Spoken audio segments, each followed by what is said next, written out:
कृपावंत किती दीन बहु आवडते, त्यांचा भारवा हे माथा करी योग क्षेम चिंता। बोलो निधी वाट बोलो निधी वाट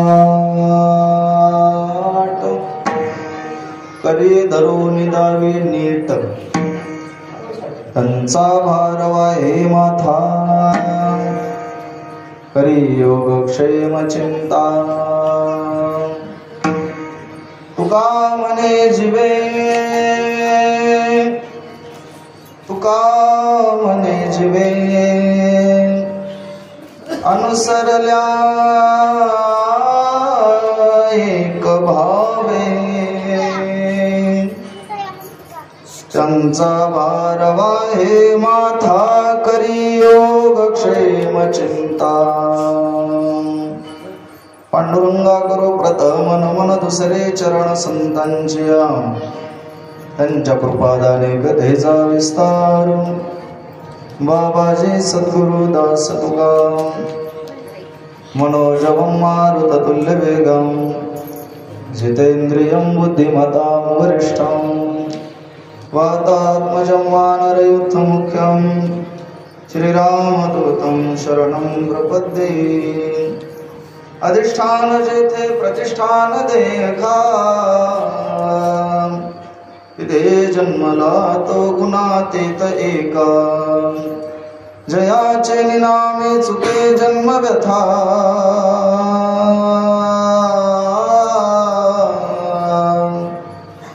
नमस्कार माझा सद्गुरु एकनाथा।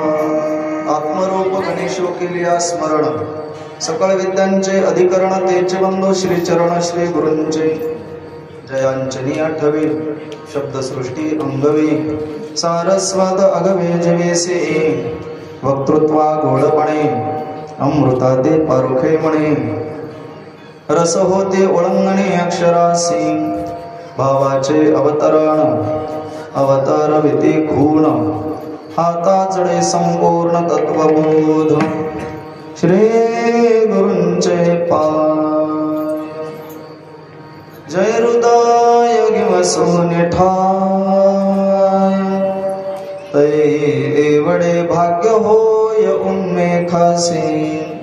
ते नमस्कार होणे आता शरण शरण एकनाथा,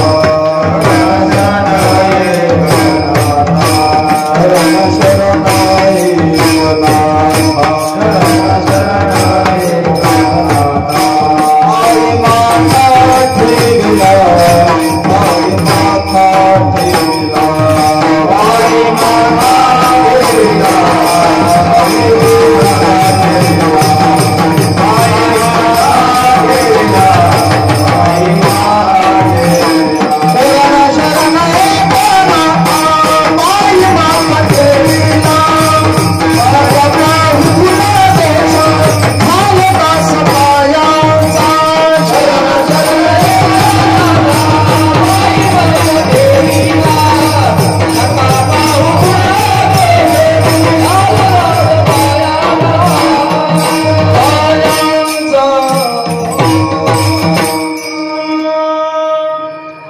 शरण एकनाथा, पायी माता ठेविला नका पाहू गुणदोष।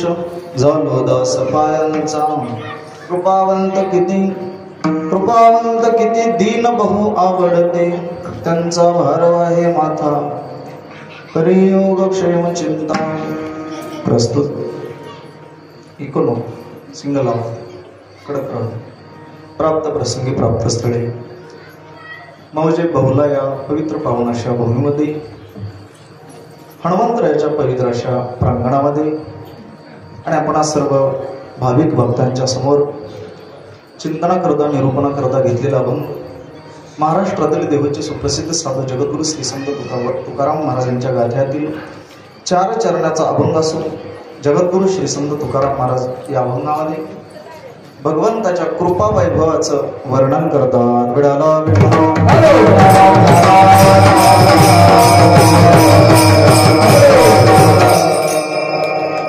सेवेला प्रारंभ करण्यापूर्वी अल्पसा परिहार तो म्हणजे असा, बोलू नका लेकरांनी इकडे शांत बसव, लहान लहान मुलांना शांत बसव. प्रतिवर्षाप्रमाणे संपन्न होत असलेला हा अखंड हरिनाम सप्ताह मौजे बहुला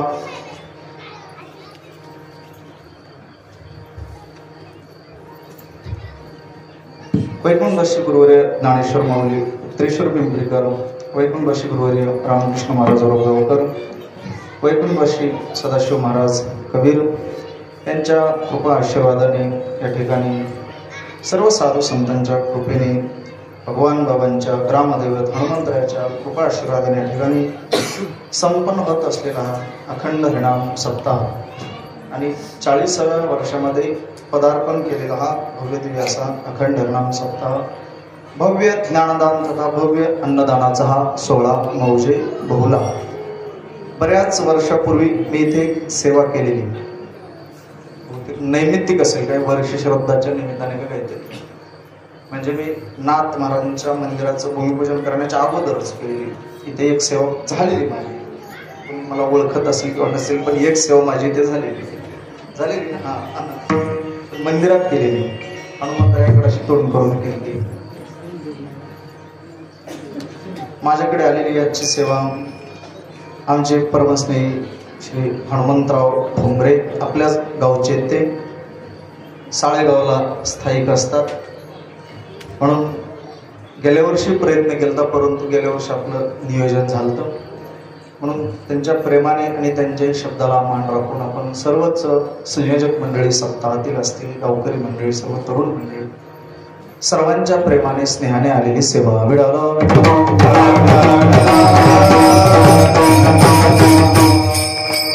त्यामध्ये आपल्या गावचे भूमिपुत्र, आमचे परमस्नेह, आमचे गुरुबंधू श्री हरिभक्तीपरायण प्रदीप महाराज आहेत, बहुलेकर महाराजांना हे अंतःकरणातून वंदन करतो. हे गोड गोड असे विद्यार्थी ज्यांचे आहेत आमचे गुरुबंधू परमस्नेह परममित्र श्री गणेश महाराज मुंडे पुढे गेले मुलगा गेले काय वाटलं मार गेलो. गणेश महाराज त्यांची संस्था आहे, विद्यार्थी त्यांना तयार करायचं काम करतात. आपल्या सप्ताहामध्ये या विद्यार्थ्यांमुळे शोभा आहे. आमचे भजन सम्राट आपल्या परिसरातले आमचे काका आहेत पाथर्डीकर, काका नाही म्हणतो लाड महाराज, पुन्हा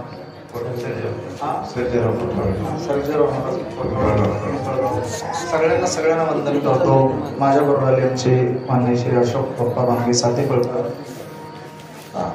हे तर गावकरीच आहे, त्यांचा परिचय करून द्यायची काही गरज नाही. हनुमंतराव ठोंबरे आमचे गावकरीचे आहेत, गावातलेच आहेत, परंतु आमच्यासारखेच ते आजोळाला जाऊन राहिलेत. म्हणूनच देवानं आमची गाठभेट घालून दिली काही. दोघे आम्ही गाव सोडलेले, आजोळातच आम्ही राहिलेलो. पण आता आम्ही आजोळ सोडले, पुन्हा साळेगाव धरले, आम्ही तिसरं गाव धरले आम्ही. अजून पेटी मास्तर आहेत, मृदंगाचार्य आमचे साळेगावचे अजय महाराज जाधव आहेत. आमचे मला वाटतं गावकरी काय की यवतेश्वर कला मंडळ, तुम्हाला धन्यवाद. गोड असे सिस्टीम आहे. सर्व महिला मंडळे, सर्व पुरुष मंडळी, आमचे भाऊसाहेबांचे सर्व आई वडील आहेत, त्यांच्या चरणी प्रणाम करतो आणि अधिक परिहार देतात चिंतनाला प्रारंभ करतो. गोड असा अभंग आहे जगद्गुरु तुकाराम महाराज, एक तासभर लक्ष देऊन ऐका. महाराज या अभंगामध्ये भगवंताच्या कृपा वैभवाचं वर्णन करतात की भगवान परमात्मा आपल्यावर कळत नकळत कशी कृपा करतो. कोणी देव मानत नसेल किंवा मानत असेल, कोणी आस्तिक असेल, कोणी नास्तिक असेल, या जगामध्ये अनेक वर्ग आपल्याला पाहायला सापडतात. देवाला न मानणारा सुद्धा कधीतरी त्याला हात टेकावे लागतात आणि त्याला कधीतरी राम त्याच्या मुखातून येत असतो. खानदानी नास्तिक जरी असला, खानदानी म्हणतो बरं का, खानदानी नास्तिक आहे, परंतु त्याच्यावर सुद्धा भगवंताची कशी कृपा असते महाराज, त्याला सुद्धा तो कसा सांभाळतो याचं चिंतन करणारा अभंग आहे. मला तो देवाला मानत नसेल, त्याच्या अस्तित्वाला मानत नसेल, पण तरी सुद्धा तो कृपाळू परमात्मा तो त्या नास्तिकाला सुद्धा सांभाळतो. एक जणांना सुंदर लेक्चर दिलं देव नाही या विषयावर, that is a definition of God. ईश्वराची काय परिभाषा आहे, काय डेफिनेशन आहे, काय व्याख्या आहे देवाची. मला वाटतं या विश्वामध्ये जर देव नसता तर काहीच चाललं नसतं. कारण जर देव नसता तर जीओडी गॉड म्हणजे असा विज्ञानाने शब्द तयार केला नसता. ज्या अर्थी आपण कुठे जा, पाकिस्तानात जा, अमेरिकेत जा, लंडनला जा, कुठे जा, देव म्हणलं की गॉड शब्द इंग्लिश म्हणून काय गणेश महाराज, जीओडी गॉड म्हणजे देव. मग कुठे जा, कुठलाही मास्तर शिकविताना देव म्हटलं की जीओडी गॉड म्हणजे देव असंच पोरांना शिकविला. म्हणजे तो देवाला न मानणार असला तरी पोरांनो जीओडी गॉड म्हणजे देव असंच तो शिकवणार आहे. मला मानत नसेल, आता ईश्वराची काय परिभाषा आहे? जीओडी गॉड म्हणजे देव. त्याचं विशेष स्पष्टीकरण काय? एवढ्यावर देवाची डेफिनेशन परिभाषा ठरत नाही. G for generator, O for operator, D for destroyer, that is the definition of God, याला देव म्हणतात. जी फॉर जनरेटर, सृष्टी निर्माण करणारा कोण? ब्रह्मदेव. ओ फॉर ऑपरेटर, पालन पोषण करणारा भगवान विष्णू. डी फॉर डिस्ट्रॉइड, संहार करणारा, प्रलय करणारा, नष्ट करणारा, विनाश करणारा कोण? भगवान Shankar. That is the definition of God. ही देवाची डेफिनेशन आहे. याला ब्रह्मा विष्णू महेश या तिघांचं मिळून काय आहे? हे जगत आहे आणि हे काय? कार्य आहे. पुन्हा तिथून सर्व खाते वाटप आहे सगळे, कोणाकडे काय सगळे मंत्रिमंडळ. अर्थात याला काय म्हणतात? देव म्हणतात. म्हणून एक जण देवाला न मानणारा खानदानी नास्तिक, त्याने देव या विषयावर लेक्चर दिलं.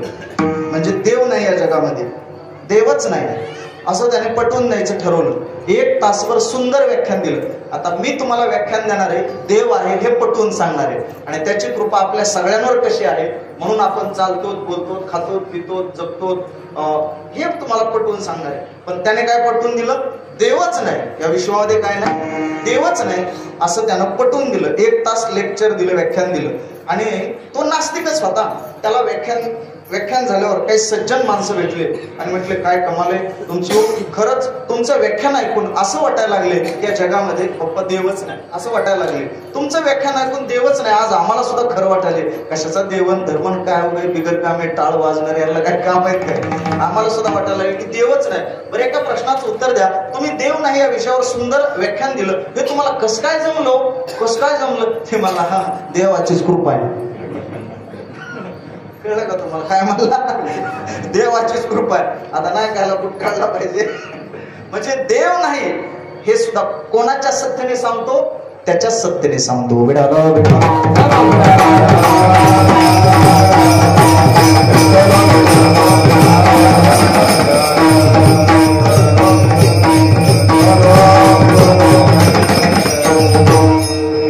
या माणसा म्हणजे भगवंताची कृपा नास्तिकावर सुद्धा आहे आणि आस्तिकावर सुद्धा आहे. कुठेतरी हे जगत ज्या अर्थी चालतंय, हे हारच कड वाटत नाही मला. याचा वास लय भारी आहे. या हारानेच मला प्रसन्न करून टाकलं. एवढा सुंदर हार गळ्यात पडण्यासाठी सुद्धा त्याच्या पुढे हार मानावी लागते. एवढा सुंदर हार गळ्यात पडण्यासाठी त्याच्या पुढे हार मानावी लागते, खाली वाकावं लागतं. म्हणजे प्रदीप महाराज एवढा सुंदर हार गळ्यामध्ये पडत असतो, कोणाच्याही पडत नाही. तसं त्याने आपल्या गळ्यामध्ये असा हार टाकावा असं वाटत असेल तर आपण हार मानली पाहिजे. म्हणजे नम्र झालं पाहिजे. नम्र झाला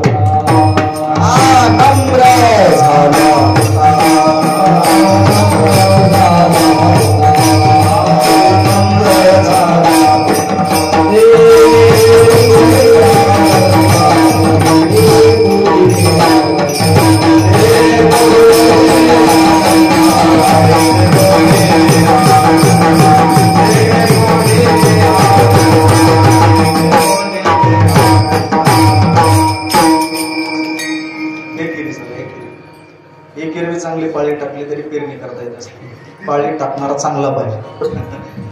नम्र झाला भूता तेने कोंडिले अनंता. तुकोबरा म्हणतात जो नम्र आहे, त्या अभंगात हे चिंतन आहे ना, पुढे पहिल्या चरणाच्या उत्तरात दीन बहु आवडते. दीन म्हणजे या शब्दाचा अर्थ काय? नम्र झाला. आपला विषय होता हे हार गळ्यात घालून घेण्यासाठी काय लागते? हार मानावा लागते.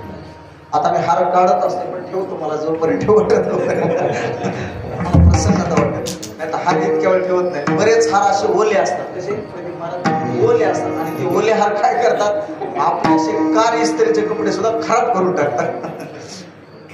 असो राधा गुळ नाही लागत मला, काय नाही लागल्यावर घेतो मी. तशी मी गाडीमध्ये ढेप ठेवलेली असते.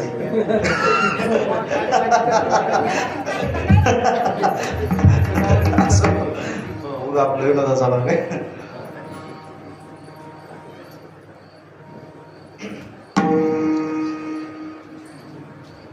ज्या अर्थी या जगताच्या पाठीवर एखादी कुठेतरी ईश्वरी शक्ती संचार करत आहे, त्या अर्थी हे जगत चालतंय महाराज. कुठेतरी त्याची कृपा आहे. बघा, मुंबईचा अरबी समुद्र जर खवळलं नाही परंतु खवळला, आणि त्याच्या जर अशा सुनामी लाटा अशा वाहू लागल्या 5-5, 10-10 परस, आणि तो जर मुंबईचा समुद्र आपल्याकडे आला असेल, पुणे मार्गे इकडे आला, बोलू नका, इकडे आला तर मला सांगा बहुला राहील का? अहो, महाराष्ट्र जलमय व्हायला काहीच वेळ लागणार नाही. मग एवढा मोठा समुद्र आहे, या विश्वामध्ये 29% पाणी आणि 71% काय? पृथ्वी. हे पाणी ज्यानं बघितलं त्यालाच खरं वाटेल. इथं बसून त्याला वाटतं की पृथ्वी खूप मोठी, म्हणजे रिकामी जमीन खूप जास्त आहे. पण या जगात चौकून जास्त काय? पाणी. पाणी किती? 71% पाणी. म्हणून असा समुद्र चौकून जर समुद्र खवळले, आणि ते त्यांनी जर ठरवलं आता सगळे जलमय करून टाकायचं, आणि हे एक दिवस होणार आहे, पण आताच नाही होणार, आपल्या लय पिढ्या जाणार, त्याला वेळ आहे. या विश्वाचा प्रलय कसा होणार आहे ते होणार आहे. कसा होणार कसं त्याच्या हातात आहे. मग मला सांगा, हा एवढा मोठा समुद्र खवळत नाही, कितीही ओला दुष्काळ पडला तरी फार वाढत नाही, आणि कितीही कोरडा दुष्काळ पडला, मध्ये आवाज आहे पहिल्यासारखं मॉनिटर पहिल्यासारखं रिटर्न आवाज, कितीही कोरडा दुष्काळ पडला तरी तो आटत नाही, आणि कितीही ओला दुष्काळ पडला म्हणजे कितीही मुसळधार पाऊस आले, आपल्या इकडे कसे गाव वाहून जाते, तळे फिळे मोठे मोठे असे पाठ फुटला की, तसं समुद्रावर कितीही पाऊस पडू द्या, मध्ये आवाज द्या, इथं मॉनिटरला आवाज, कितीही पाऊस पडू द्या, समुद्राला फरक पडत. ओला दुष्काळ पडला काय, कोरडा दुष्काळ पडला. तर ही आज्ञा कोणाची? गोड वयात भगवान परमात्मा 9व्या अध्यायात सांगतात, गतिर्भरता प्रभू साक्षी. ऐकू नका सोडू. गतिर्भरता प्रभू साक्षी निवास शरणम सुरत प्रभव प्रलय स्थानम निधानम बीज मोकयम. या श्लोकावरच्या वैज्ञानिक म्हणतात, म्या बोलविल्या वेद बोले, म्या चालविल्या सूर्य चाले, म्या हलविल्या प्राणू हले, जो जगाते चाळिता जो ऐसा समर्थ, तुम्ही जगाचा नातू की गगनाईसा साक्षी भूतो तो ही मीचे. आकाशे सर्वत्र बसावे, वायुने नाव भरी उगे नसावे, पावके धावे वर्षावे जळे, पर्वते वैसका न संडावी, समुद्रे रेखा न ओलांडावी, पृथ्व्या भूते व्हावी हे आज्ञा माझी. जैसा समुद्र थिल्लर न म्हणता, बलते दबिंब सविता, तैसा ब्रह्मादी सर्वा भूता, सुरद तुम्ही का बीजचे झाले तरू, अथवा भांगाराची अलंकारू, तैसा मज एकाचा विस्तारू, ते हे जग. रिपीट नका, सिंगलच राहू द्या, म्हणजे ऐकायला ते सगळं. पर्वती बैसकांना संडावी, पर्वतानं जागा सोडायची नाही. पटपट लक्ष दे जरा, स्पीडने व्याख्यान करू. पर्वतानं जागा सोडायची नाही, पृथ्व्या भूते व्हावी, ह्या पृथ्वीनं ओझं व्हायचं सृष्टीचं, पृथ्व्या भूते व्हावी, अग्नीनं जळत राहायचं, वाऱ्यानं श्वास देत राहायचा. जर वायुदान उभं एखाद्याच्या मनात आलं गणेश महाराज आता वारच बंद करून टाकू, काय होईल? आपण जगू शकताल का? वायूने वाऱ्यानं वाहत राहायचं. समुद्रानं एक रेषभर बी जास्त व्हायचं नाही आणि कमी व्हायचं नाही. पाऊस पडला काय नाही पडला काय, 15 दिवस पाऊस नाही पडला, कोरडा दुष्काळ पडला तर आपलं पीक सुकल्याशिवाय राहत नाही. पण समुद्राला फरक पडत नाही, किती दिवस नाही पडू दे हटत नाही, आणि कितीही पडले तरी रेषभर वाढत नाही. कुणाची आज्ञा आहे? कुणाची सत्ता आहे? भगवंतांनी सांगितलं, समुद्री रेखा न ओलांडावी, समुद्रानं रेषभर बी वर यायचं नाही. समुद्राच्या काठावर गाव आहे, समुद्राच्या काठावर. जगन्नाथपूरला कोणी गेला असं, मी 15 दिवस तिथं होतो, तर गोवर्धन मठामध्ये पुरोरे महाराजांनी आम्ही, तर तिथं बघा समुद्राच्या काठावरच पहिल्यांदाच आयुष्यात समुद्र बघितलं. आणि त्या गोवर्धन मठामध्ये झोपलं तर उष्णता भरपूर आहे, गरमायला लागलं, थोडी बी लाईट गेली, फॅन बंद पडला की मध्ये माणूस बसू शकत नाही. असे तिथले माणसं उघडेच चलतात, असे उघडेच. तुम्हाला माहित असेल बाप्पा, तुम्ही सर्व देशात येतात ओडिसामध्ये असली गरमी, टेम्परेचर, उघडेच माणसं. लोक त्या गाडगे काय भातन काहीतरी असते, त्या गाडगे आहार तेवढाच. गरमायला की वर जाऊन झोपायचं नाही, वर आपल्या गच्चीवर एकटाच. आणि जेव्हा गणेश महाराजची समुद्राचा एखाद्या आवाज यायचा, काका समुद्राचा जर आवाज आला, एखादी लाट आली, भिवून उठून बसायचं. समुद्राची लाट वटायचा, अंगावर आला काय आपल्या म्हणजे असा अथांग सागर आयुष्यात पहिल्यांदा भेटला आणि त्या सागराच्या काठावर एवढे रोड आहेत आणि बिल्डिंग आहेत, त्यांना भीती वाटत नाही का? हे कोणाची आज्ञा आहे? भगवंताने सांगितलं समुद्रानं वर यायचं नाही कमी व्हायचं नाही, हे माझी आज्ञा महाराज. तुझे या सत्य निवेदासी तुझे या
सत्याने बोलणे सूर्याशी चालणे तुझे या बळे. सूर्य सुद्धा त्याच्या सत्तेने चालतो. एका माणसाला म्हणलं तू कोणाच्या सत्तेने चालतो? म्हणला पायाच्या सत्तेने चालतो.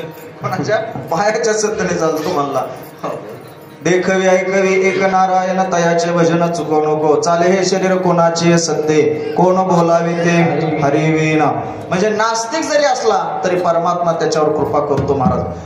भगवंताची कृपा आपल्यावर आहे का नाही?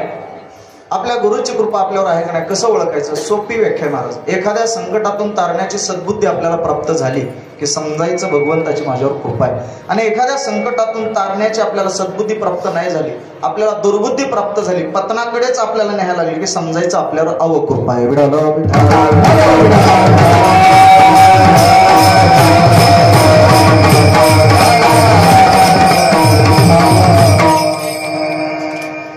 एक जणाला भूक लागली, एवढी भूक लागली, 15 दिवस फिरला, कुठेही त्याला अन्न मिळालं नाही महाराज. कुठेही अन्न मिळालं नाही.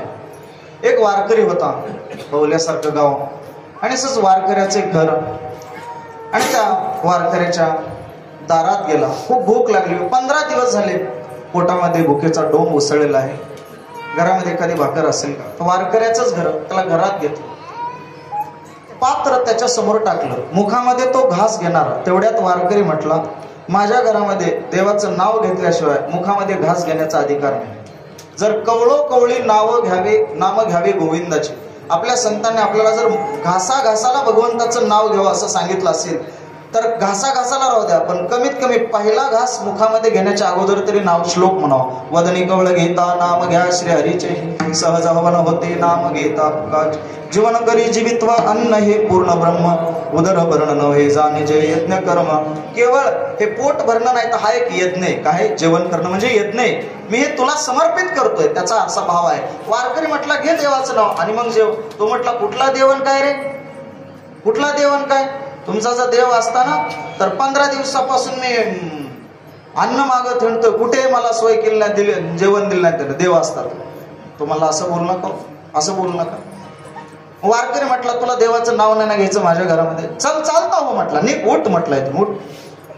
भरलेल्या पानावरून त्याला उठवलं आणि वारकरी त्याला हकलून दिलं. वारकरी झोपला आणि भगवान परमात्मा, पांडुरंग परमात्मा त्याच्या स्वप्नात गेले आणि भगवंताने सांगितलं, अरे भल्या माणसा, एकतर घरामध्ये घ्यायला नको होता अगोदर, पण घेतले ना तू, आता त्याला पात्र टाकले ना, भरलेल्या पानावरून त्याला तू का उठवलं? एकतर अगोदर घ्यायचं नाही, पण भरलेल्या पानावरून का उठवलं? तो वारकरी म्हटला, वारे वा देवा, न सांगता तुम्हा कळो येते अंतर. तुला सांगायची गरज नाही. विश्वी विश्वंभर परिहाराची न लगे. तुला परिहार द्यायची गरज नाही. न सांगता तुला सगळं कळतंय काय चाललंय. आणि देवा काय कामाले? अहो देवा, त्याने देवाचं नाव घेतलं नाही, तुमचं त्याने नाव घेतलं नाही, म्हणून मी त्याला उठवलं. आणि नव्हे तो तुम्हाला अथवा तत्वा बोलला आणि मलाही त्याने शिवी दिली. मला शिवी दिली म्हणून मला राग आला. देवाने उत्तर दिले, ते अतिशय महत्वाचं आहे. देवाने सांगितलं, त्याने तुला एकदा शिवी दिली म्हणून तू त्याला भरलेल्या पानावरून उठवलं. अरे जन्मल्यापासून तो मला शिव्याच देतोय तरी मी त्याला सांभाळतोय. विडाला मिठाला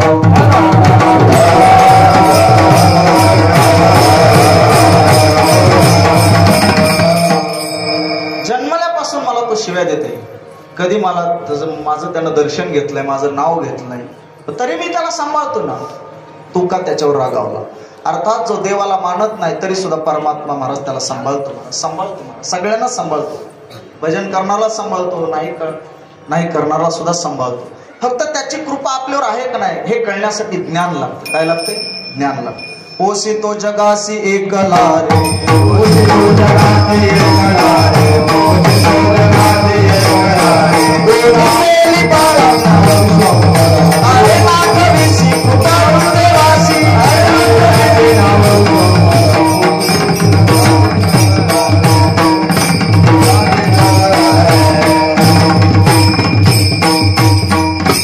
कारे नाठविसी कृपाळू देवासी पोसितो जगासी एकला रे.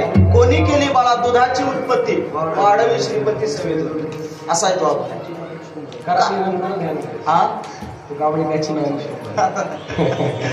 कारे नाठवी कृपाळू देवासी.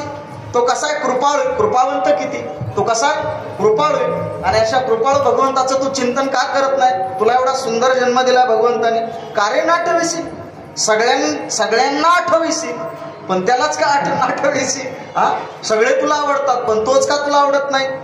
बघा आपल्याला सगळे आवडतात, बायका लेकर प्रपंच पाहुणे रावळे सगळे आवडतात पण तो आपल्याला आवडत नाही म्हणून त्याला आपण आवडत नाही. तुम्ही त्याचे आवडते म्हणा, आपल्याला कधीतरी तो आवडावा त्याला आपण आवडते होतो म्हणा. जो आवडे सर्वांना तोची आवडे देवाला म्हणा. कोणी केली बाळा दुधाची उत्पत्ती? एक जण म्हटला मी देव किंवा काय म्हणत नाही काय नाही. मी त्याच्या बापाचा फोटो होता, त्याच्या बापाच्या फोटोवर असा पाय दिला. गणेश म्हणा असा पाय दिला, असा रागाला कागा झाला. म्हणला महाराज बेटे काय तुला काय झालं? म्हणले माझ्या बापाचा फोटो ना ती. बापाचा कोण म्हणा तुझ्या बापाचा? म्हणलं माझा बाप आहे ना ते. मग गेलेला असला म्हणजे काय झालं? 10 वर्ष जाऊन मग गेलाय पण माझ्या वडिलांचा फोटो ना तू. कोण म्हणलं वडील? काय माहित नाही मला वडील बिल काय. म्हणलं कशाहून पुरावा काय तुझे वडील आहेत म्हणून? पुरावा सांग म्हणलं, नाही तर तुलाच पुरतो म्हणलं. पुरावा काय सांग? तुझे वडील का? पुरावा म्हणजे आता मला कळाल्यापासून मी सांगतोय माझे वडील आहेत, मी मानतो माझे बाप आहेत, मला यांनी जन्म दिला. म्हणलं कशाहून तुझ्या बापाला कोणी जन्म दिला? म्हणलं माझ्या बापाच्या बापाने आजोबाने. पण म्हणलं तुझे वडील आहेत म्हणून तुला राग आला. फोटोवर पाय दिला म्हणून तुला का राग आला? माझे वडील आहेत म्हणून. बरं तुला कुणी जगवलं? म्हणलं बाहेर आलेलं. म्हणलं आईचं दूध पिलो आईच्या उदरात असताना. मला आईच्या उदरात असताना म्हणलं काय मला काय एवढं काय कळतंय का? म्हणलं पण तो असा वरच्यावर थोडं बोलला, असा वरच्यावर बोललो. म्हणलं आईने श्वास घातला की मला येत होता, आईने खाल्लं की मला पोचत होतं. ती कशी? म्हणलं ही करंट सप्लाय कुठून आहे? कसं काय? पाईपलाईन कुणी केली नेमकी? म्हणलं कसं काय? म्हणलं बरं म्हणलं अगोदरच पशु पक्षी असतील किंवा मानवाची योनी असेल कुठल्याही योनीचा विचार करा, अगोदर स्तनामध्ये दूध नाही, अगोदर नाही. पण जन्म झाल्याबरोबर बाळाचा त्याच्या अन्नाची सोय. प्रदीप मान जन्म झाल्याबरोबर त्याच्या अन्नाची सोय, त्याच्यासाठी दूध तयार आहे. अगोदर नाही, जन्म व्हायच्या अगोदर. पण जन्म झाला की लगेच आईला पाना फुटतो माणूस. मग ही प्रक्रिया काय? देव आहे का नाही? तू जर वडिलांच्या फोटोवर पाय दिल्यावर तुला राग येत असेल तर आम्हाला साधू संतांच्या देवाच्या फोटोवर आमची श्रद्धा आहे ना. तुझी श्रद्धा नसली तरी तू अभाविक असला तरी आम्ही भाविक आहेत ना. त्याने हातच टेकले. म्हणला महाराज खरंय म्हणला, हे बी खरंय म्हणलं. मला बाहेर आल्यावर कसं काय दूध तयार होते? अगोदर कसं काय होत? कोणी केली बाळा दुधाची उत्पत्ती? तुकोबऱ्या म्हणतात. कारे नाठविसी कृपाळू देवासी कोणी केली बाळा दुधाची उत्पत्ती?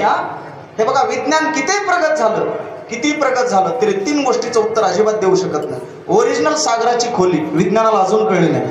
ओरिजिनल रक्ताचा थेंब अजून विज्ञानाला तयार करता आला नाही. आणि ओरिजिनल दुधाचा थेंब, ओरिजिनल म्हणतो पावडरचं करत असेल केमिकल काय प्रक्रिया करून, पण ओरिजिनल दुधाचा थेंब अजून तयार करता आला नाही. ओरिजिनल सागराची खोली आणि ओरिजिनल रक्ताचा थेंब विज्ञानाला अजून तयार करता आला नाही.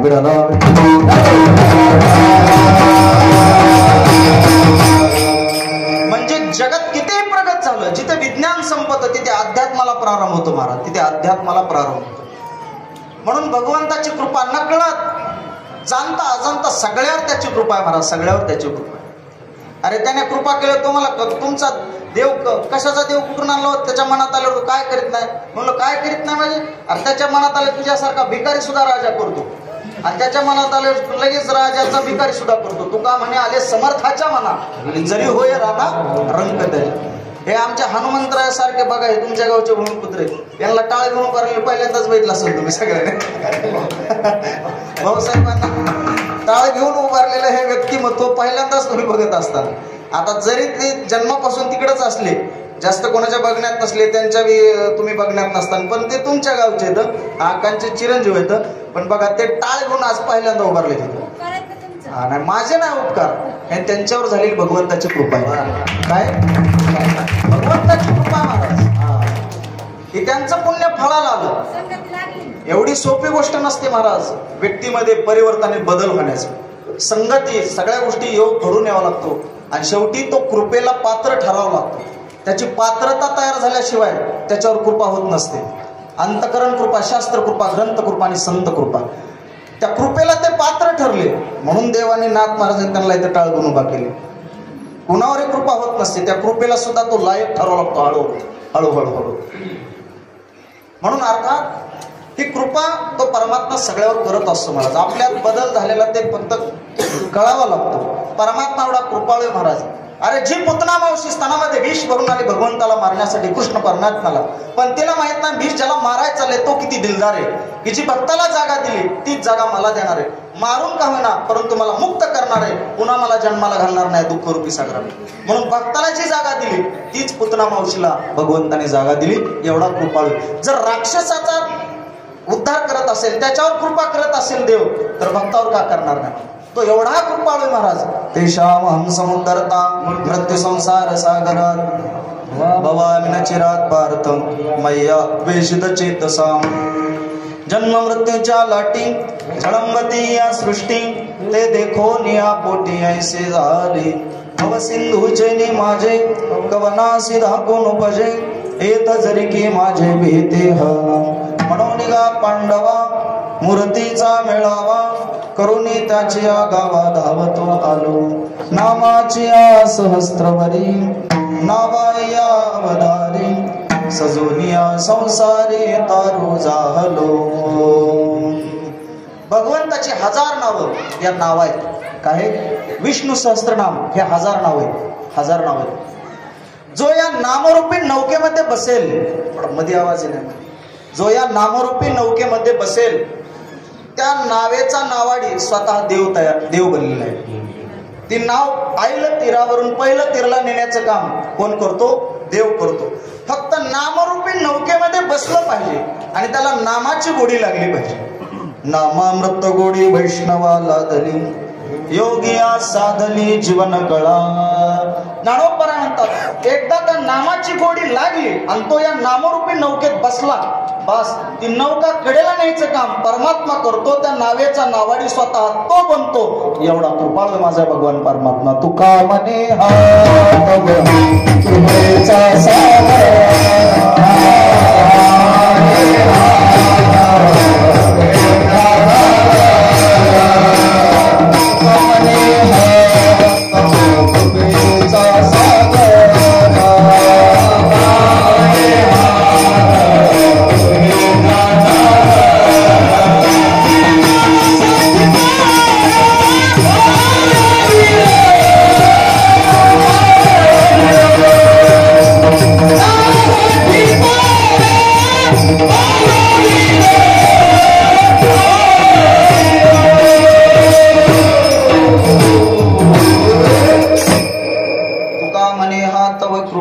सागर नामासाठी पार पाववेल.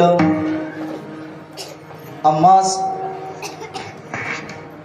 तुका म्हणे कृपा निधी, आम्हावतरे नावे मधी. निधी म्हणजे तो कृपेचा साठा आहे, कृपेचा समुद्र आहे देव. तुका म्हणे हा तो कृपेचा सागर. कृपेचा कोण आहे? सागर आहे, सागर.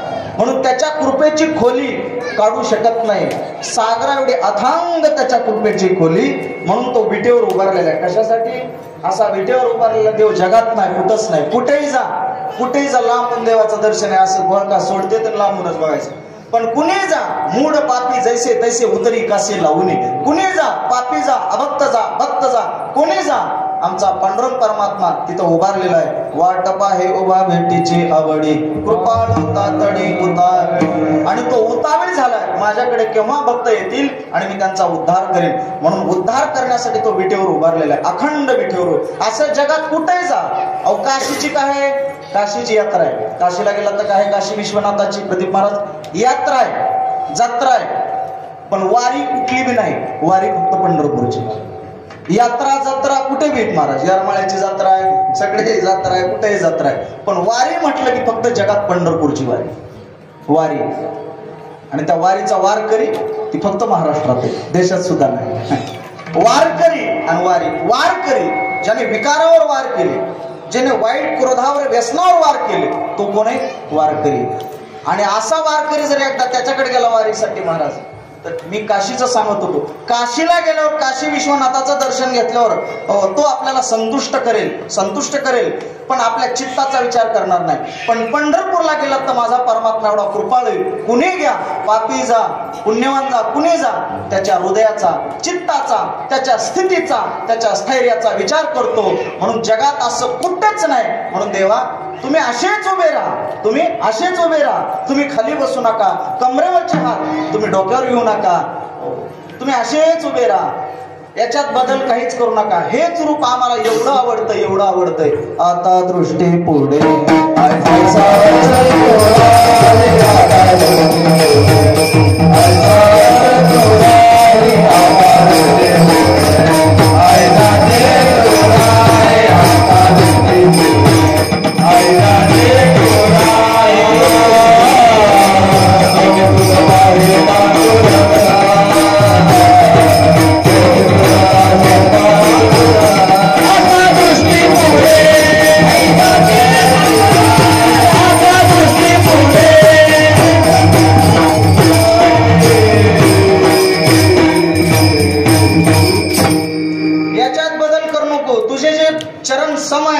विषम करू नको, तुझे पाहिजे समय समचरण सर्वजम, समचरण दृष्टी विटेवरी साजिरी, जे समय ते विषम करू नको, असे समज राहू दे.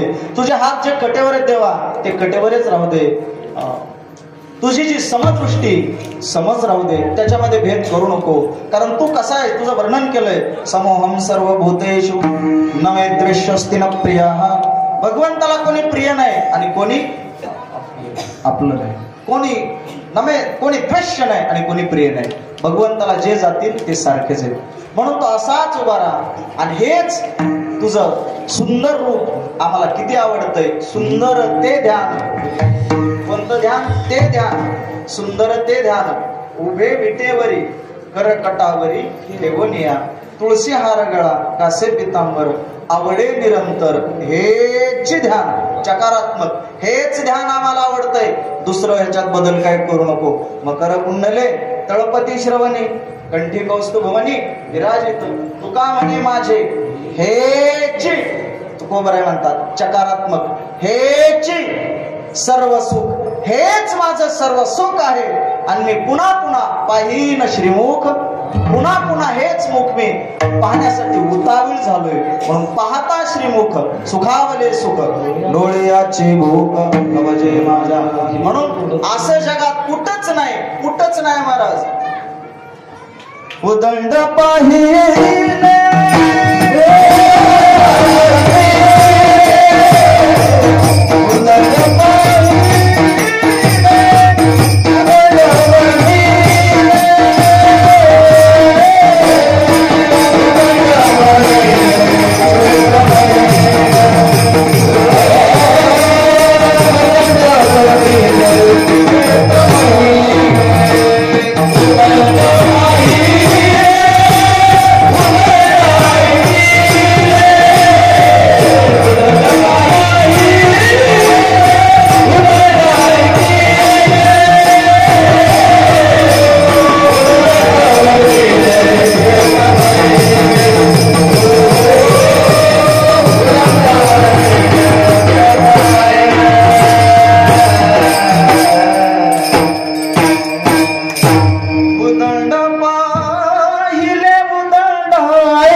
क्षेत्र महिमे हो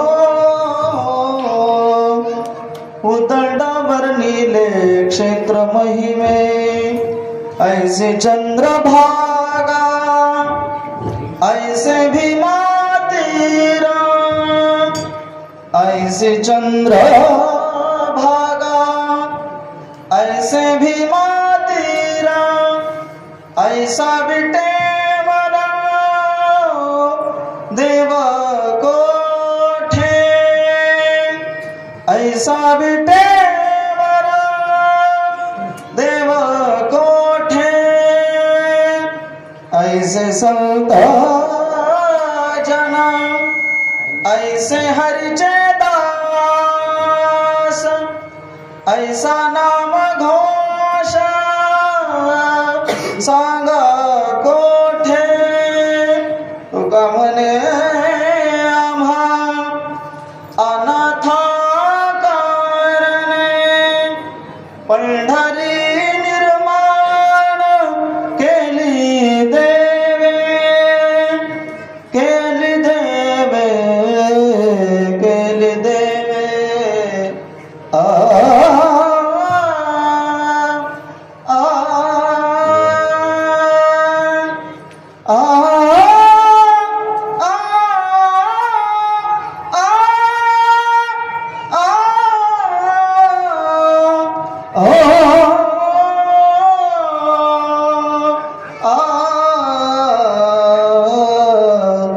गमने आम्हा अनाथा कारणे पंढरी निर्माण केली देवे केली देवे केली देवे उदंड पाहिले उदंड ऐकले उदंड वर्णिले क्षेत्र महिमे महिमे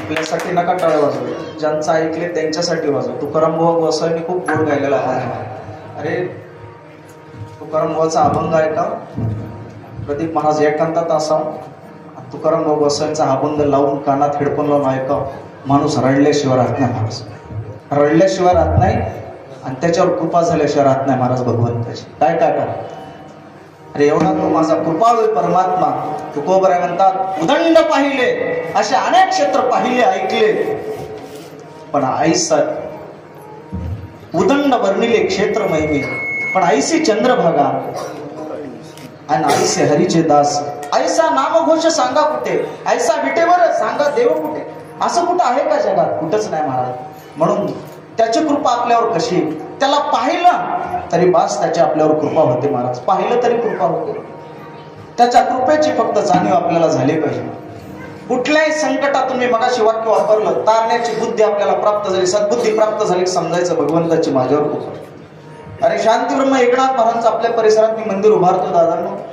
पण एवढ्या संघर्षातून माझ्या जीवनाची वाट चालली पण माझ्यावर कृपा कोणाची असेल तर ते भगवान पांडुरंगाची कृपा ही माझी खात्री त्याची कृपा आहे महाराज त्याच्या कृपेमुळे सर्व चालतं महाराज अहमपणा मीपणा आपल्याकडे घेऊ नये जो करतो करून घेणारा तोय काय करायचं ते हा कधीतरी भाव ठेवा मी काढून टाका माझ्यामुळे प्रपंच आहे माझ्यामुळे हे चालतंय हे कधीतरी बाजूला ठेवा आणि कधीतरी अंतःकरणातून त्याच्यावर सोपवा आणि काय होतंय ते बघा जे होतंय ते चांगलंच होणार आहे काय जे होतंय जे उत्तर येईल जे निष्पन्न होईल त्याच्यातून ते चांगलंच होईल पण तेवढ्या श्रद्धेने त्याच्यावर कधीतरी सोपवा त्याच्यावर घालून या भार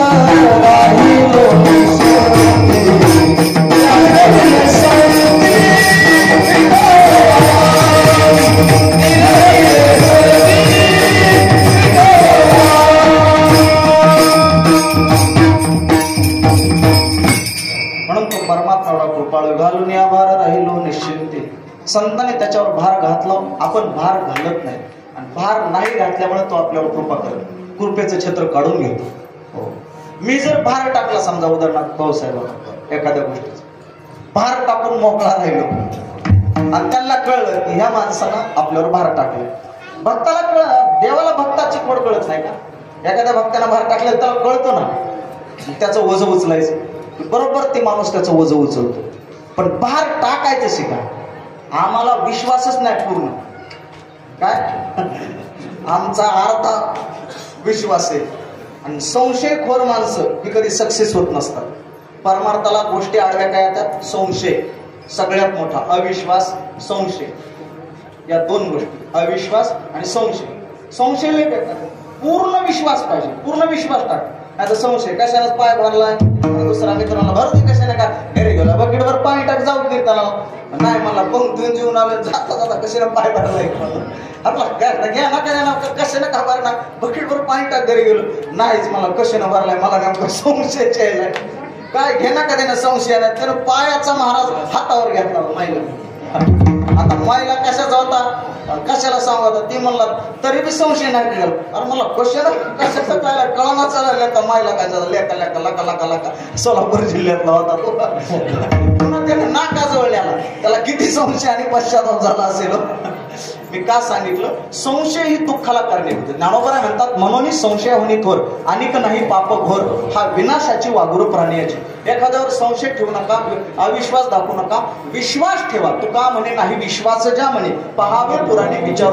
पूर्ण विश्वास टाका भगवंतावर, संतांवर, आणि बघा काय होतंय.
सकळ जेने हा गोपाळ कृपा.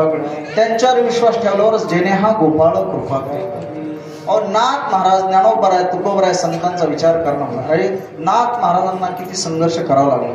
अरे मुघली सत्तेची राजवट होती, अशा मुघली सत्तेच्या राजवटीमध्ये अशी भयावह परिस्थिती असताना सुद्धा शांतीब्रह्म एकनाथ महाराजांनी केवढं मोठं कार्य केलं, विपुल अशी ग्रंथ संपदा तयार केली एवढ्या संघर्षाच्या काळामध्ये सुद्धा नाथ महाराजांनी.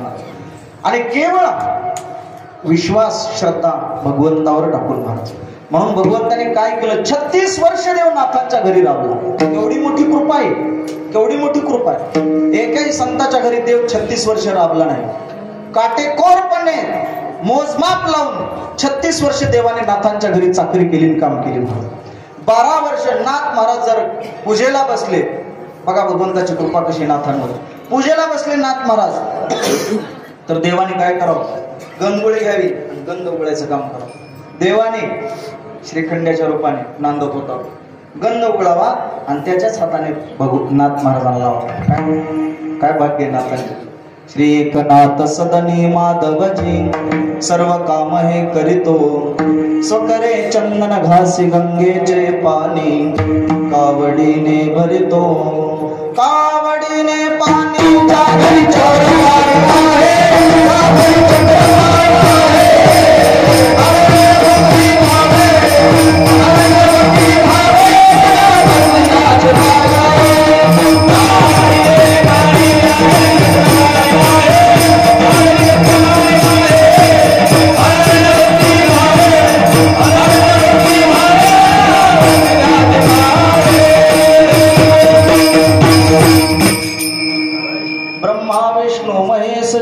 छळावया येते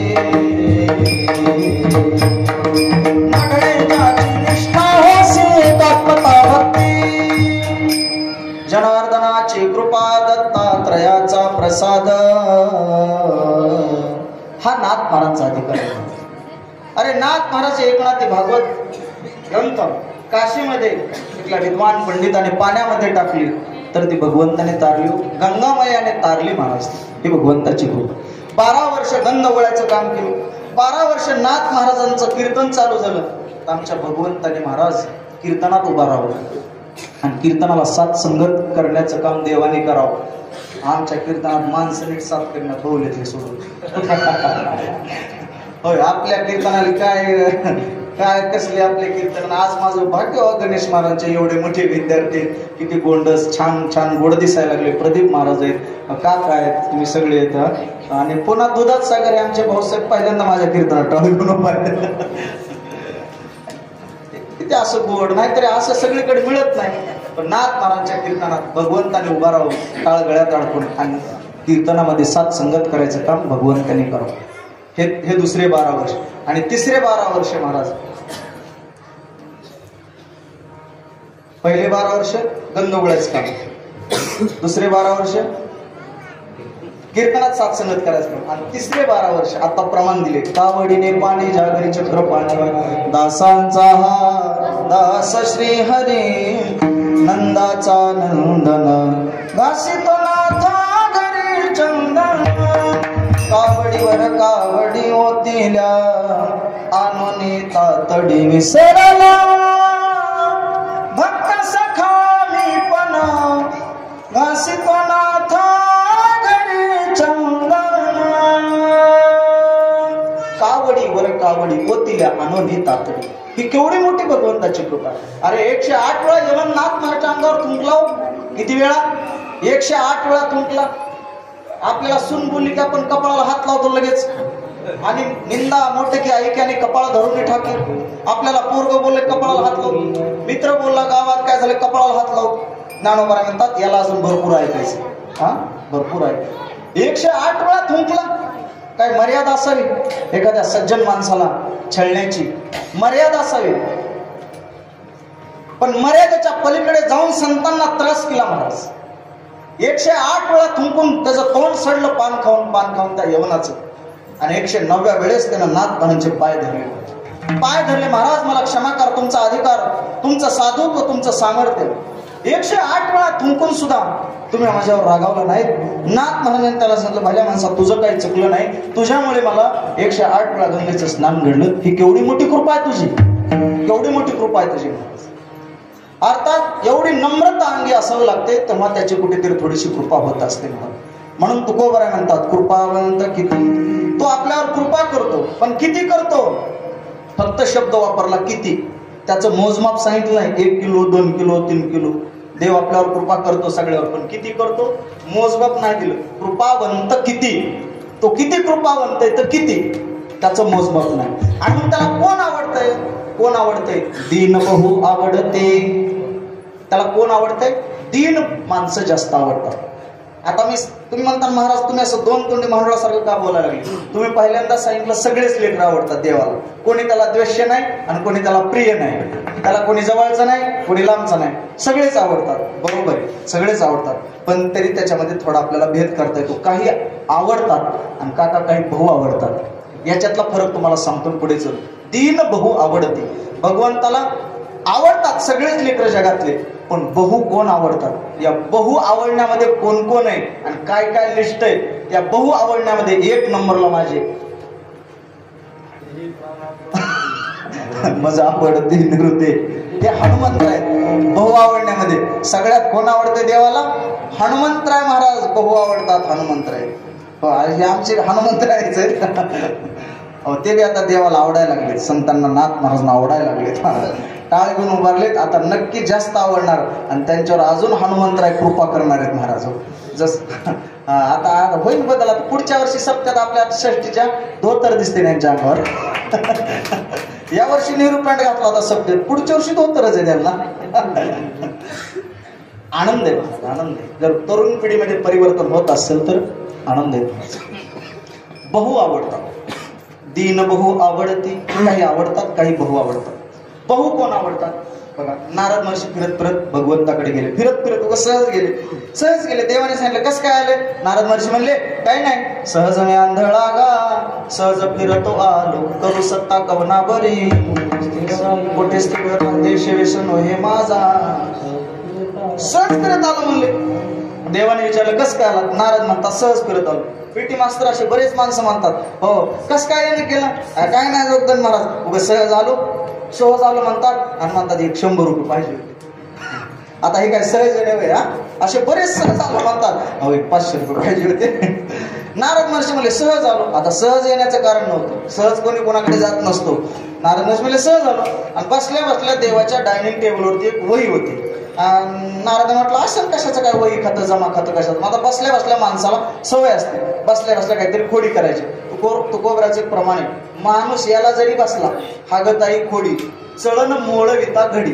कुठेही बसला तरी माणूस काहीतरी खोडी करतो क्रियाशील. कुठेही बसला नाकात बोट तरी घालेन, कानात तरी बोट घालेन, केसात तरी डोक्यात असं खाजीन तरी बसल्या बसल्या काढून एखादी टुच्च दिशेने अशी मारत्यान तरी माता कीर्तनात बसलो बरं काहीतरी पण क्रियाशील. एक आजी तर कीर्तनाला बसल्या म्हणलं आजी बसायला पोती. हो म्हणलं बसायला पोती आणि पुन्हा सोबत म्हणलं सोबत नाती तर म्हणलं 2-4. म्हणलं वा वा वा म्हणलं बसायला पोती सोबत 2-4 नाती आणि त्या वाटीत काय तेल म्हणलं वळायला वाती सोबत वळायला वाती. हो बसायला पोती सोबत 2-4 नाती वळायला वाती आणि कळाय काय माती काय म्हणला. म्हणजे माणूस कुठेही बसला तरी क्रिया केल्याशिवाय राहत नाही. कीर्तनात बसू द्या, हो कीर्तनात बसल्यावर पूर्ण क्रिया इकडेच पाहिजे, लक्ष इकडे पाहिजे.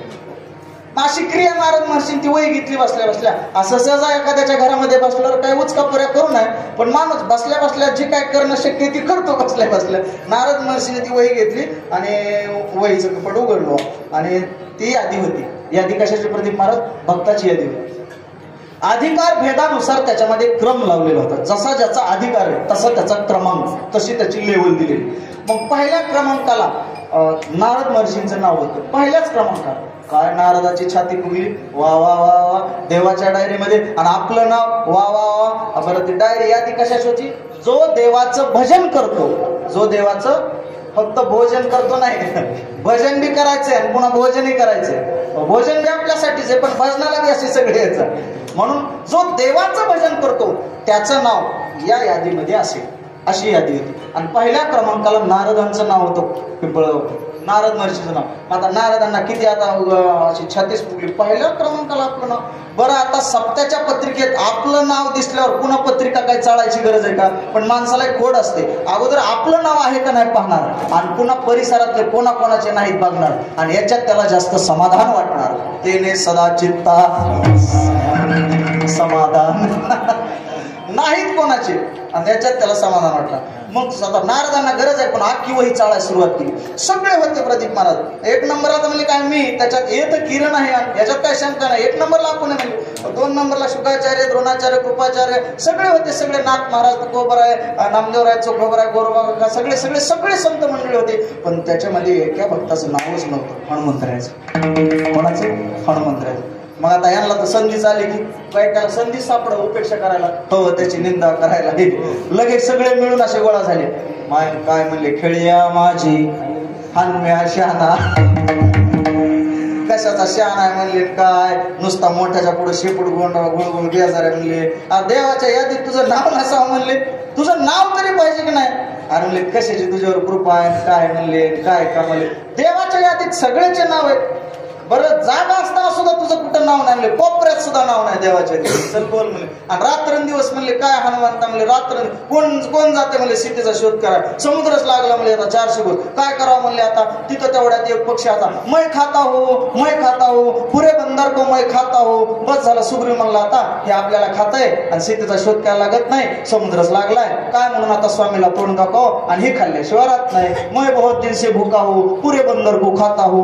अरे मेला रे म्हणले, जटायू भाग्यवान आहे मेला राम कार्यासाठी. अरे अरे थांबा म्हणला. जटायू का? अरे नाही मग जटायू माझा भाऊ, आता मी सुद्धा तुम्हाला खात नाही, माझं नाव संपाती. हो मी असाच सूर्याच्या रथाचे घोडे खायला गेलो, तुम्हाला बहुलेचे वडे नाही सूर्याच्या रथाचे घोडे, सूर्याच्या रथाचे. आणि सूर्याच्या उष्णतेने मी जळलो, माझे पंख जळाले, इथंच पडलो समुद्राच्या काठावर. संपाती म्हणला, चंद्रमा नामक मुनींनी माझा सांभाळ केला, फारशी तुम्हाला मदत करू शकत नाही, पण ऐका रे म्हणला तुम्ही रामाचे दूत आहेत, रामाच्या कार्याला चाललात. गिधाडाची नजर फार दूर असते, इथून बघा पर्वतावर नेलं, जसं रामाचा बाण सुटावा तसे महाराज हनुमंताच्या रेषेत सुटले. ते पहा म्हणले अशोक वाटिक मध्ये लंकेमध्ये, तिथं सीता मातोश्री बसलेल्या, तुम्ही जावा म्हणले. मग हनुमंतरायांनी उड्डाण केलं. मी का सांगितलं म्हणले, काय म्हणले, कोण जाते आता समुद्र उल्लंघन करून, तुम्हाला काय कामच नाही म्हणले, काय नव्हतं का कोणी, हा लगेच मी जातो, श्रीराम जय राम जय जय राम, निघालेच लगेच, निघालेच लगेच. आणि काय उपयोग म्हणले, किती काम केलं तुम्ही, किती काम केलं. अहो तिथं जाऊन असल्या ऐश्वर्यवान रावणाची फुकट म्हणले त्याची काम केलं म्हणले, फुकट त्याची दाढी मिशा चकाचक केले म्हणले, एवढे काम तुम्हाला कोणी करायचे सांगितले म्हणले, काय उपयोग नाही, तुमचं देवाच्या यादीत नाव सुद्धा नाही म्हणले, मोठ्याच्या पुढे गोंडा घडून उपयोग काही सुद्धा नाही म्हणले. बर आता देवाला आला की राग, देवाला राग आला. हरिजनाची कोणानं गडावी दिला, 6 गोविंदा नाही, त्याला सहन होत नाही भक्ताची निंदा केलेली. देवाला शिव्या द्या, जनाबाईने देवाला शिव्या दिल्या, देवाला शिव्या दिल्या. अरे अरे विट्या मुळमाईच्या कारट्या, तुझी रान रणकी झाली म्हणली जनाबाई. आता देवाची म्हणजे कुणाची, रुक्मिणीची, तुझी रान रणकी झाली, तुला पाहून काळ रड, तुझं गेलं मड. असल्या शिव्या जनाबाईने कोणाला दिल्या, देवाला दिल्या. तरी जनाबाईच्या देव्या शिव्या भगवंतानं खाल्ल्या. पण देवाचा एक स्वभाव आहे, जर भक्ताला कोणी शिव्या दिल्या, त्रास दिल्या, तर लाडगुजे प्रमाण सांगत असतो. मला अर्धच पाठ आहे, तेवढंच सांगतो त्यांच्या शैलीत. संतासी कोपे, एवढंच येते, पुढचे एवढंच येते, संतासी कोपे, पण प्रमाण निश्चित आहे. गुरुजींनी माझ्या सप्ताहात ते माझ्यासाठी सांगितलं होतं, त्या विषयात मी कधीच विसरू शकत. संतासी कोपे ते मी विचारून घेणार आता सांगायला. जर भक्ताला त्रास देताल तर त्याला कधीच सहन होणार नाही, कधीच सहन होणार. हनुमंतरायाची सगळ्यांनी निंदा चालू केली महाराज.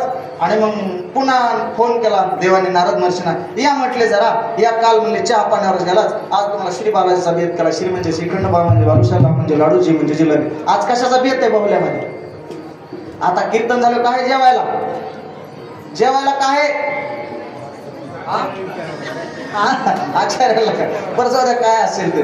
नारद महर्षीने या म्हणले आज जेवायला जरा, काल तसंच गेला. नारद महर्षी गेले आणि मग जेवण झालं. आणि नारद महर्षींना बेडरूम मध्ये देवाने बोलावून घेतलं आणि बेडरूम मधलं असं कपाट उघडं ठेवलं भगवंताने. आणि त्या कपाटामध्ये प्रदीप महाराज अशी एक चांदीच्या कलर मध्ये अशी चमचम करणारी डायरी होती. नारदाने विचारलं, देवा कशाची डायरी हो, बघू का? अहो बघा ना, तुम्हाला अधिकार नाही तर कोणाला बघा. नारद महर्षी गेले, त्या कपाटातली चांदीच्या कलर मध्ये अशी चमकणारी ती डायरी घेतली आणि त्या डायरीचं कपाट उघडलं. आणि त्या डायरीच्या पानावर एकच पान होतं, दुसरे नव्हतं. आणि त्या पानावर सुवर्ण अक्षरांनी कोरलेलं माझ्या हनुमंतरायाचं नाव होतं. कोणाचं नाव होतं? हनुमंतरायाचं. एकच नाव, एकट्यासाठी एकच पान आणि सुवर्ण अक्षराने कोरलेलं. नारद महर्षीने प्रश्न विचारला, देवा आमच्या यादीमध्ये हनुमंतराय नाहीत आणि हनुमंतरायाच्या यादीमध्ये आम्ही नाहीत, असं का? असं का बरं? आमच्या यादीमध्ये नाव लिहायला जागा आहे जागा, तरी त्याच्यात नाव नाही मारुतरायाचं, आणि मारुतरायाच्या यादीमध्ये आम्ही नाही जागा असताना असं का? भगवंताने उत्तर दिलं, ते अतिशय महत्वाचं आहे. भगवंताने सांगितलं, नारदा तुझं नाव या यादीमध्ये होतं. कोणत्या? जे देवाचं भजन करतात, जे देवाचं भजन करतात या यादीमध्ये तुमचं नाव आहे नारद महर्षी, 1 क्रमांकाला. पण देव ज्याचं भजन करतो, देव ज्याचं भजन करतो आणि देव ज्याच्यावर जीवा पलीकडे प्रेम करतो, या यादीमध्ये माझ्या मारुतरायाचं नाव आहे 1 नंबरला. विठाला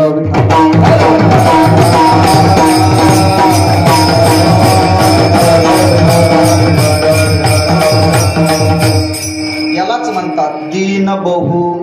काही आवडतील, काही बहु आवडतील. बहु आवडण्यामध्ये हनुमंतराय येतात. आणि अशा हनुमंतरायाला चिरंजीव करून टाकलं, मरणच नाही त्यांना, चिरंजीव. अखंड त्यांच्यावर कृपा आहे. कृपावंत किती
झालं पाहिजे. दीन म्हणजे नम्र, दीन म्हणजे दैन्य. कोणतं दैन्य? अभिमान द्वेषित्वाद दैन्य प्रियत्वांच. कोणतं दैन्य? जे दारिद्र्याने गांजले ते दीन नाहीत. पण घाटावर बसलेल्या भिकाऱ्यांचा उद्धार केला असता देवाने. इथं कोणती दीनता अपेक्षित आहे? दीन म्हणजे नम्रता, दीन म्हणजे लीनता. ज्याच्या अंतःकरणात नम्रता आहे, लीनता आहे, ते भगवंताला अधिक आवडतात. नम्र माणसाने नम्र असावं. नम्र असावं का नम्री असावं?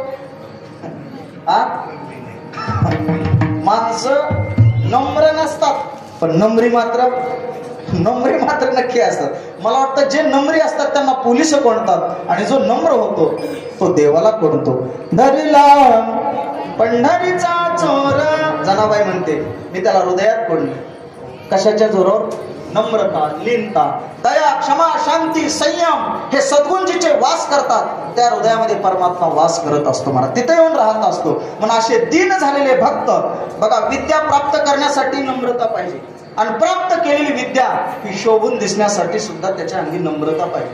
नम्रतेनेच विद्या शोभून दिसत असते. विद्या विनयेन शोभते हा सुविचार असतो. नम्रतेशिवाय विद्या प्राप्त होत नाही. प्राप्त केलेली विद्या शोभून दिसण्यासाठी सुद्धा नम्रता लागते महाराज. म्हणून दीन बहु आवडते. किती आवडतात? देवाला आपण का आवडत नाही? कारण आपल्याला देव आवडत नाही. आणि भक्ताला विचारा, तुम्हाला काय आवडते? ते सांगतात, बहु आवडसी जीवा पासोनिया.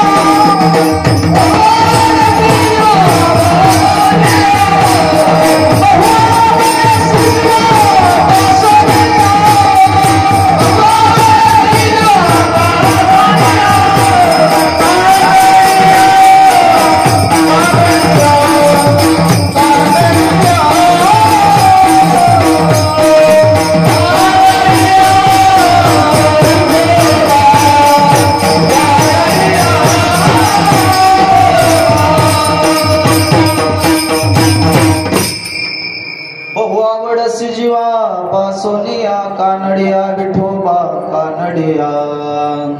भक्ताला देव किती आवडतो? जीवा पलीकडे आवडतो. जीवा पलीकडे. सगळ्यात जास्त माणसाला काय आवडतो? झालं की लक्ष द्या. सगळ्यात जास्त काय प्रिय माणसाला? कोण म्हणलं बायको? काय प्रिय सगळ्याला? सर्वात जास्त संपत्ती. संपत्ती काय म्हणायचं ना, पण मी मार्मिक उत्तर देतो. आईला मुलगा, आईला लेकरू प्रिय ना, सगळ्यात प्रिय आईला लेकरू. पण त्याच्या पुढे जाऊन सांगतो, बादशाहने बिरबलला प्रश्न केला, सर्वात प्रिय काय? बिरबल म्हटलं, तुम्हाला काय वाटतं?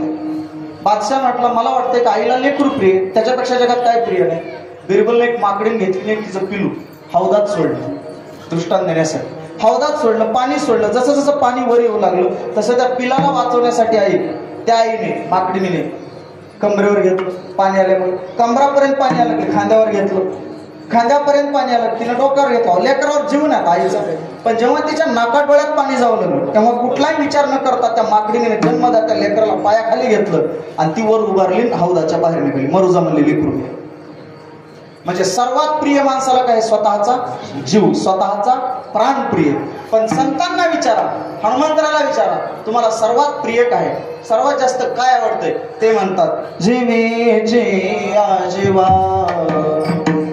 प्रेम भावाची या भावा, तुझा वाचुनी केशवा अनुनावडे अनुनावडे अनुनावडे, जीवे अनुसरले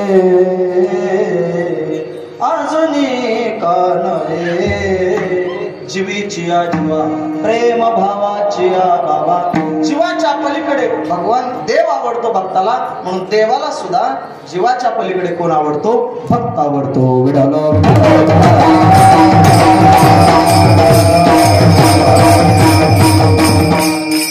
कृपावंत किती, अशा भक्तावर, आवडलेल्या भक्तावर परमात्मा किती कृपा करतो. कृपावंत किती, दीन बहु आवडते. म्हणून आपण सुद्धा दीन झालं पाहिजे. दीन म्हणजे नम्र झालं पाहिजे. आता काही काही माणसं एवढे नम्री असतात. एक जणाला सालानं गडी ठेवायचा होता, सालानं गडी ठेवायचा होता. गडी म्हणला माझ्या 2 अटीत पाटील तरच राहतो तुमच्यात नोकरी. म्हणजे काय अटीत? मला उठलं की खायला लागते. पाटील मला काय हरकत नाही, गडी मिळा नाही विचित्र काळे देतो उठलं की खायला तुला. आणि दुसरी आठ मला का उठलं की खायला लागते आणि दुसरी आठ खाल्लं की झोपावं लागते आपल्याला. तुझी काय पूजा करू का पाटील मला हळद कुंकू? आता असले नंबरी माणसं आहेत का? पाटील दुसऱ्या दिवशीपासून स्वतःच दारा धरणात वाजता पैसा करून 200 एकर जमिनीचा मालक स्वतःच दार. पुन्हा गावातले माणसले काय पाटील शोभतरा 200 एकरचे मालक तुम्ही स्वतः दारा धरा लागले. हे काय जीवनाला अर्थ आहे? पाटील म्हणजे स्वतः करणाराची शेती. बरं आता कळायला तुला स्वतः करणाराची शेती. पाटील मला काय करणार, गडी विचित्र पळून चालले 5-50 हजार रुपये टाकून मला पळून गेले गडी 2-4. काही खरं नाही मला. ती म्हणला हो का पाटील मला टिकायची सवय म्हणला. याच्या अगोदर 10 वर्ष एकाच जागेवर होतो मी, तुमच्या सालानं राहतो. याच्या अगोदर 10 वर्ष एकाच जागेवर होतो. पाटील म्हणले कुठं? म्हणला जेलमध्ये. जेलमध्ये. असे काही नंबरी माणसं आहेत. अहो माणसात जाऊ दे, लेकर सुद्धा लय नंबरी आहे. लेकर काय साधे आहेत का? लेकर सुद्धा लय नंबरी. एका पोराकडून खेळता खेळता चेंडू लागला शेजारच्या काकूला. काकू मला काय बापा सारखाच नालायक आहे. पोरग पळतच घर गेलं. मला पप्पा पप्पा नालायक म्हणजे काय हो? आता बापानं विचारा कोणा अगोदर काय विचारलं मला काय झालंय हो का? नालायक म्हणजे काय? बापानं सांगून टाकलं हो ज्याची माणसाच्या जन्माला लायकी नाही, गावात लायकी नाही, त्याला नालायक असे म्हणतात. नालायक कुठल्याच कामाच्या लायक नाही, त्याला नालायक असे म्हणतात. आणि पुन्हा बापाने विचारलं काय विचारलं? मला हे बघा पप्पा खेळता खेळता शेजारच्या काकूला चेंडू लागला आणि काकू म्हणली का बापासारखाच नालायक. आता बापाला सुखाने झोप आली असेल. असले लेकर की काय नंबरीत मला. एक पोरग गुरुजी डबा विसरून आले आणि म्हणले भांड्या माझा डबाच विसरून आलो आज. म्हणले तुझा डबा खायची देशील का? गुरुजी म्हणला तुम्हाला नाही तर कुणाला डबा द्यायचा आपला? घरी गेला मम्मीला काय सांगितलं? म्हणला सांगेन तू कुत्र्याला खाल्ला म्हणून. असले लेकर नंबरीत महाराज. माणसं नंबरी लेकर नंबरी काय साधे काय? एक शिक्षण अधिकारी शाळा तपासा आले आणि त्यांनी मेणबत्ती लावली आणि एक जण ट ठ आणि ढ वर घातला होता कोपऱ्याचा. कुत्र्या म्हणले बाळू ही ज्योत आली कुठून? ज्योत मेणबत्ती लावली. ही ज्योत आली कुठून? ते पळतच गेलं आणि त्यानं असं केलं विजून टाकलं. म्हणला गुरुजी सांगा गेली कुठं? त्या गुरुजीनं तो डोक्यालाच हात लावला. पहिला बाप भेटला म्हणजे मला आज. म्हणजे नम्री असं नाही माणसाने कसं असावं? नम्रताही आपल्या मनामध्ये गुण असावा. दीन बहु आवडते असे नम्र झालेले भक्त भगवंताला आवडतात. माझे हनुमंतराय सांगा सेवेला तयार आहे. त्याला सेवक म्हणाव. स्वामी कधी प्रतिकूल वागला काय, अनुकूल वागला काय, कधी तक्रार करत नाही, तो खरा सेवक असतो. गणेश तो खरा सेवक आहे. नाहीतर सेवक तक्रार करायला की समजायचं मालकानं सावध व्हावं लागतं. सेवक कसा असावा? हनुमंतरायचा आदर्श सेवक हनुमंत. फक्त सेवाच रामापुढे उभाच कधी सांगा सेवेसाठी तत्परच आहे महाराज. आणि ते बी तसं नाही, हाताला काम आहे आणि तोंडाला नाम आहे महाराज. मग अशा हनुमंतरावर भगवंताचा अखंड कृपा चित्र आहे. आणि अजून देव काय करतो? एकदा भजन करा. विडोबार कुमारी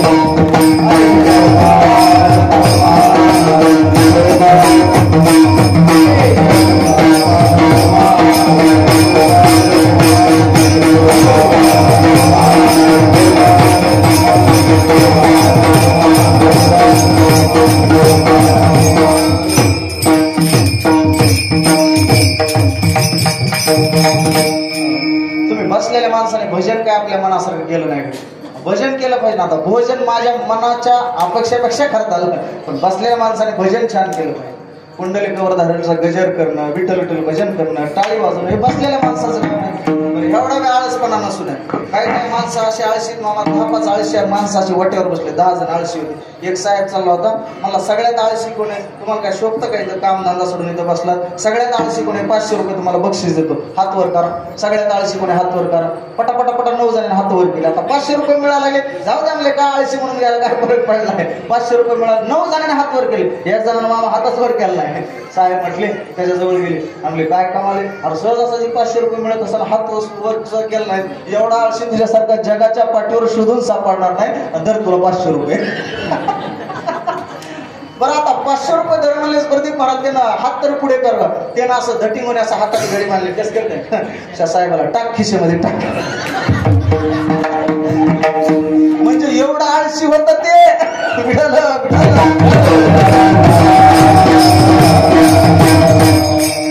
एकदा सर्वांनी हात वर केला. कीर्तन झालं. करा एकदा सर्वांनी. ज्यांना हात आहेत त्यांनी हात वर करा. ज्यांना हात नाही त्यांनी हात वर अजिबात करायचा नाही.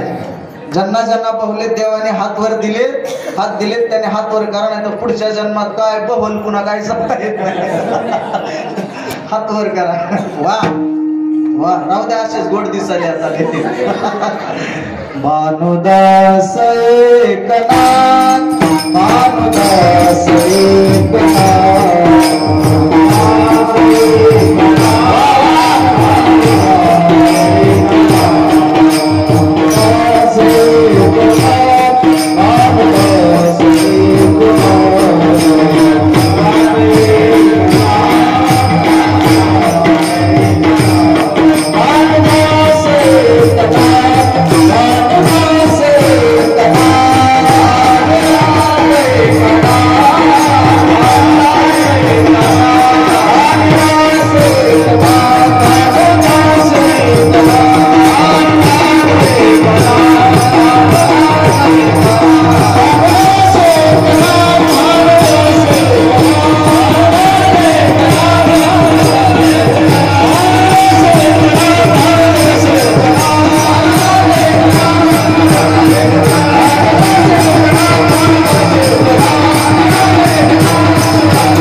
माझे तर हात ताटून गेलो. तुमचे काय माहित नाही काय कीर्तन झाल्यावर विचारलं का नाही कसं होतं कीर्तन. साळेगावचं पोरग बरं होतं वयाच्या मानानं, बरं होतं.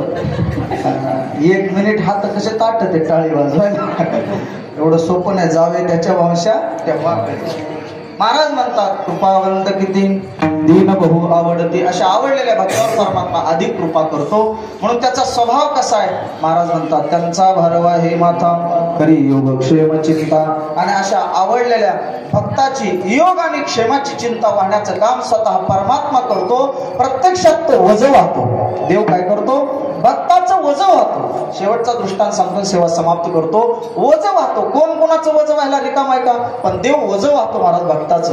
काशी क्षेत्रामध्ये पंडित वाचस्पती मिश्र म्हणून एक महान थोर असे भगवत भक्त होते, पंडित वाचस्पती मिश्र. आणि ते महाभारतावर टीका लिहित होते. महाभारतावर टीका लिहित असताना गीता आली आणि गीतेमध्ये 9व्या अध्यायाला 9व्या अध्यायातला हा श्लोक आला प्रदीप महाराज. अनन्याश्चिंतयन्तो मां ये जना पर्युपासते तेषां नित्याभियुक्तानां योगक्षेमं वहाम्यहम्. परमात्मा हा भक्ताचा योग आणि क्षेम वाहतो. योग क्षेम म्हणजे अप्राप्त वस्तू प्राप्त होणं त्याला योग म्हणतात, आणि प्राप्त वस्तूचं संरक्षण करणं त्याला क्षेम म्हणतात. प्रत्यक्षात वज वाहतो. ऐकू नको. वाचस्पती मिश्रांनी विचार केला कोण कोणाचं वज व्हायला रिकाम आहे, म्हणून वहाम्यहम या शब्दावर लाल पेननं रेष मारली काका, आणि तिथं ददाम्यहम शब्द दिला. योगक्षेमम ददाम्यहम. परमात्मा योगक्षेम वाहत नसून परमात्मा योगक्षेम कदाचित देत असावं. कोण कोणाचं वज व्हायला रिकाम आहे का? काय अधिकार असेल? भगवंताच्या मुखातून निघालेली भाषा आणि त्याच्यामध्ये चूक काढण्याचा अधिकार पंडित वाचस्पती मिश्रांचा काय अधिकार असेल? योगक्षेमम वहाम्यहम. वहाम्यहम शब्दावर काट मारली. लक्ष दे नाही का? अत्यंत गोड दृष्टांत. कीर्तन झालं माझं. वहाम्यहम शब्दावर लाल पेननं रेष मारली आणि ददाम्यहम असा शब्द लिहिला. परमात्मा योगक्षेम वाहत नसून योगक्षेम देत असो. आले घरी आल्याबरोबर बायकोला विचारलं पत्नीला झाला का स्वयंपाक वगैरे, वाट जेवायला. पत्नीने सांगितलं हो कुठला स्वयंपाक काय, आज घरामध्ये अन्नधान्याचा कण सुद्धा नाही ग. आणि म्हणे स्वयंपाक झाला का? आज भगवंताला दाखवायला नैवेद्य सुद्धा नाही आपल्या नशिबात, आणि म्हणे स्वयंपाक झाला का?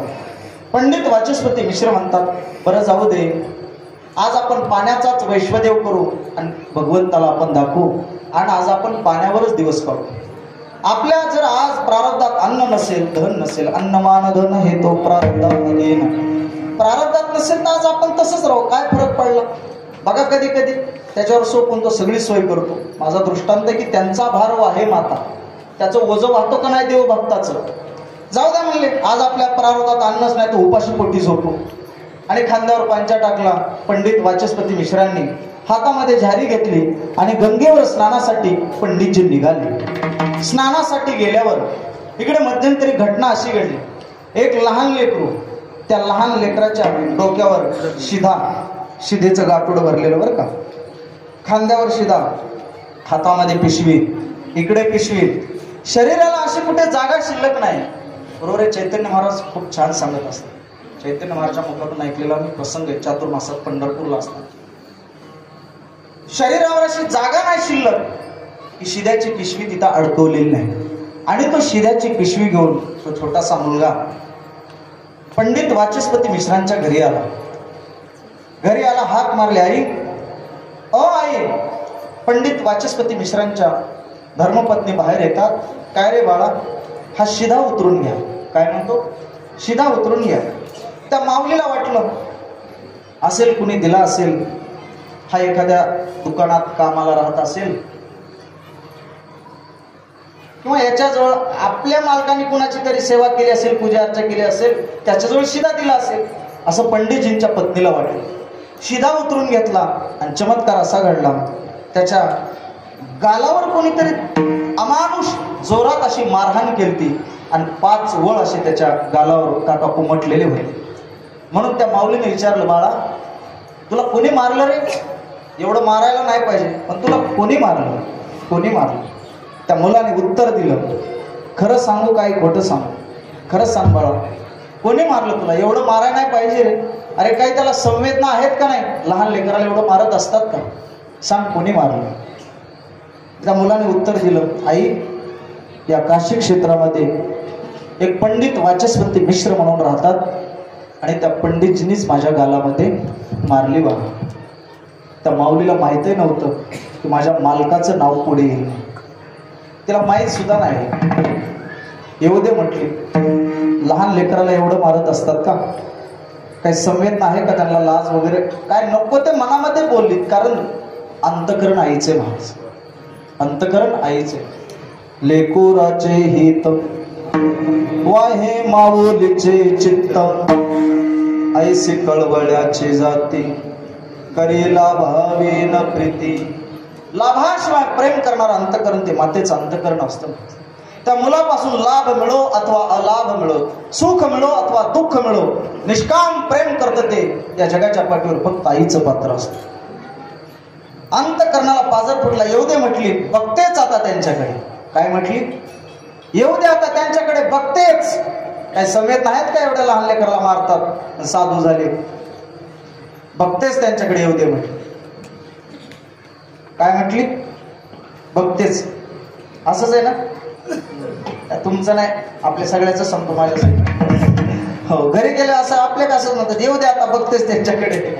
आणि मग पंडित वाचस्पती मिश्र खांद्यावर पंचा टाकून हातामध्ये पाण्याची झारी घेऊन घरी येतात. घरी आल्याबरोबर वीज कडकडली तशी ती माता माऊली कडकडली. लाज वाटते का म्हणली थोडी तरी तुम्हाला? अहो तुम्हाला काय संवेदना आहेत का? काय झालं? काय झालं रागवायला माझ्यावर? क्रोध का करायला लागली?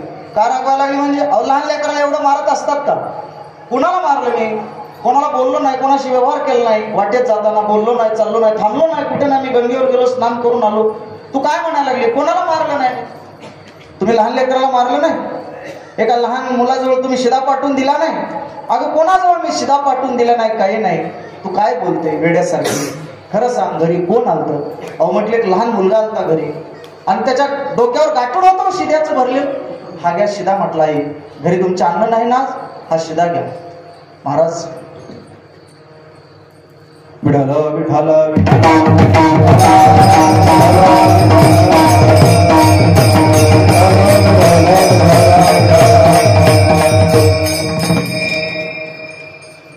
महाराज कधीतरी अंतःकरणातून फक्त श्रद्धा ठेवा. श्रद्धा ठेवून त्याच्यावर सोपवा. मेलेल्या माणसाला परमात्मा 3 गोष्टी देतो. जाता जाता समजा झालं कीर्तन माझं. गणेश महाराज, प्रदीप महाराज, मेलेल्या माणसाला जर देव 3 गोष्टी देत असेल तर जिवंत माणसाला का देणार नाही? काय देतो सांगू मेलेल्या माणसाला? कबीरदास महाराज म्हणतात, मुर्दे को हरी देत है कपड़ो लकड़ी आग. मुर्दे को हरी देत है कपड़ो लकड़ी आग. कपडा देतो, लाकूड देतो, अग्नी देतो मेलेल्या माणसाला. लेकिन जीवित नर चिंता करे उसका बडा भाग. पण जिवंत माणूस जिवंत असून त्याची चिंता करतो म्हणून तो आपली चिंता करायची सोडून देतो. चिंता करू नका रे दादा, मग चिंतन करा रे. आवडीने भावे हरिनाम घ्यायची, तुझी चिंता त्याची सर्व आहे. तुझं काम तू कर, त्याचं काम तो करेल. नको खेद करू कोणत्या गोष्टीचा नाद महाराज म्हणतात नाही पती लक्ष्मीचा जाणत हरिमुखी गाता हरिमुखी गाता हरिमुखी गाता हर पले चिंता का नाही मागुता जन्म घेणे हरिमुखी गाता हरिमुखी गाता हरिमुखी गाता हर पले चिंता. मुलगा आलता घरी अहो त्याच्या शरीरावर जागा शिल्लक नव्हती स्वामी की शिदाने पिशवी अडकलेली नव्हती. कोण होता त्याचे लक्षण सांग आणि त्याचे लक्षण सांगितले. त्याचे केस कुरळे होते सावळा होता गुडघ्यापर्यंत पितांबर घातलेलं होतं त्या पोराने आणि एवढा दिसायला गोंडस होता ना. पाहिला नंदाचा नंदना तेने विधिले मना पाहिला नंदाचा नंदन मोर मुकुट पितांबर काळ्या घोंगडीचा भार पाहिला नंदाचा नंदन तेने विधिले मना राजस सुकुमार मदनाचा पुतळा रवी शशिकळा लोपलिया कस्तुरी मळवट चंदनाची उटी असं महाराज लक्षण सांगितलं. लख प्रकाश पडला पंडित वाचस्पती मिश्रांच्या बुद्धीमध्ये. सोहळ्यात होते सोहळ्यात सोहळं करत का सोहळ्यात होते सोहळ्यात तसेच्या तसे उठले हातातली झारी बाहेर बाजूला ठेवली आणि जिथं ददाम्यहम लिहिलं ना ते बाजूला काढलं आणि तिथं वहाम्यहम हा शब्द बरोबर आहे माझ्या भगवंताचा. म्हणून देव हा योगक्षेम देत नसून तो भक्ताचा योगक्षेम वाहतो. तो प्रत्यक्षात भक्ताचं ओझ वाहतो आणि भक्ताची इच्छा पूर्ण करतो. ही प्रचिती वाचस्पती मिश्रांना आली म्हणून तर तुकोबराय म्हणतात त्यांचा भार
कलियुग क्षेम चिंता म्हणून कृपावंत किती देवा तो आमचा कृपाळ भक्त प्रतिपाळ दीनवत्सल माय तो माऊली स्नेहाळ भार सकळ चालविसी तुझ लागली सकळ चिंता त्यांचा भारवा हे माथा कलियुग क्षेम चिंता. आणि असा भक्त कदाचित जर वाट चुकला शेवटी मनुष्य हा चुकीचा पुतळा आहे. साधूही चुकतो कुणीही चुकतो महाराज. म्हणून असा जर चुकला तर माझा परमात्मा एवढा कृपाळू आहे. तो काय करतो भुलो निधी वाट करी धरो निदावी नीट. त्याच्या हाताला धरतो परमात्मा आणि त्याला सांगतो तू भुललास बाबा विषय ओढी भुलले जीव आता यांचे कोण करील केव. म्हणून त्याच्या अंतःकरणात दया निर्माण होते. हे माझे भक्त घाबरतील आणि या संसारूपी सागरामध्ये बुडून गटांगळ्या खातील. म्हणून त्यांना बाहेर करण्यासाठी प्रमाणम भवाब्धे विदम्महमकानाम नितंब कराभ्याम धृतो येन तस्मात प्रमाणम भवाब्धम. हा कमरेवर हात ठेवले का कराभ्याम प्रमाणम. माझ्या भाऊसागराला भक्त संसाराचं पाणी किती कमरे एवढंच आहे हे सांगण्यासाठी कमरेवर हात ठेवले. म्हणून भुलो नेदी वाट. जर भुलला माणूस भुलतो काय भुलला शिवरलिया अंगा उस डोंगा परी रसनो हे डोंगा काय भुलला शिवरलिया अंगा. चोखोबराय म्हणतात ओ ऊस डोंगा असेल पण त्याच्यातला रस डोंगा नाही. नदी डोंगा परी जल नव्हे डोंगा. नदी असेल पण पाणी खरंय, तसं चोखा ढोंगा परी भाव नव्हे डोंगा. हा चोखा ढोंगा असेल पण आतला भाव मात्र ओरिजिनल आहे. म्हणून भक्त चुकला तर देव काय करतो, भुलला आणि इकडे तिकडे गेला तर पुन्हा देव त्याच्यावर दया करतो आणि त्याच्या हाताला धरतो आणि म्हणतो, भल्या माणसा तुझी ही खरी वाट नाही, तुझी वाट कोणती? पंढरी सिजारे आल्यानो संसारा, दिनाचा सोयरा पांडुरंग वाट पाहे उभा. त्याच्या हाताला धरतो, करी धरोनी दावी नीट कर म्हणजे हात. त्याच्या हाताला धरतो आणि त्या पुन्हा वाटेवर आणतो आणि तुझी ही वाट आहे म्हणून दाखवतो. योगक्षेम त्याचे जाणे जड भारी, वाट दावी करी करी धरून या वाट दावी. असा वाट दावणारा असावा, नाही तर वाट लावणारे दाखवी. वाट लावणारे कमी तर होय काका, पण वाट लावणारे जास्त. म्हणून वाट लावणारे पासून सावध राहा, त्यांच्या मागे जाऊ नका. चैतन्य महाराजांचं एक वाक्य असतं, कोणाच्या मागे जायचं? तो डोळस आहे का नाही पहा, आणि तो जर डोळस असेल तो डोळे झाकून त्याच्या पाठीमागे जा. हा, तो डोळस आहे का नाही पहा रुद्रा. तो जर ज्ञानासारखा डोळस असेल, ज्ञानाचा डोळा असेल तर त्याच्या पाठीमागे डोळे झाकून जायला हरकत. उगं येण्यासारखं उठलं की डोळे झाकून कोणाच्या मागे जाऊ नका. तो डोळस आहे का मागे? ज्ञानाचा डोळा डोळस अर्थात भुलोनी दिवाट करी धरोनी दावी नीट, त्यांचा भारवा हे माथा करी योगक्षेम चिंता. आणि मग असे भगवत भक्त कसे शरण जातात? हो, तुका म्हणे जीवे अनुसरल्या एक भावे. जीवाभावाने ते भगवंताला शरण जातात. जीवाभावाने शरण गेलं पाहिजे. आपण वरच्यावर शरण जातो ना. तुका म्हणे जीवे अनुसरल्या एक भावे, एक भावे अनुसरल्या तुका म्हणे जीवे. सतत कृष्णमूर्ती सावळे खेळे हृदय कमळे, शांती क्षमा दया जवळी जीवे भावे अनुसरल्या. ज्ञानोबराय म्हणतात, आले हरीचे विनट म्हणून तुका म्हणे जीवे अनुसरल्या एक भावे.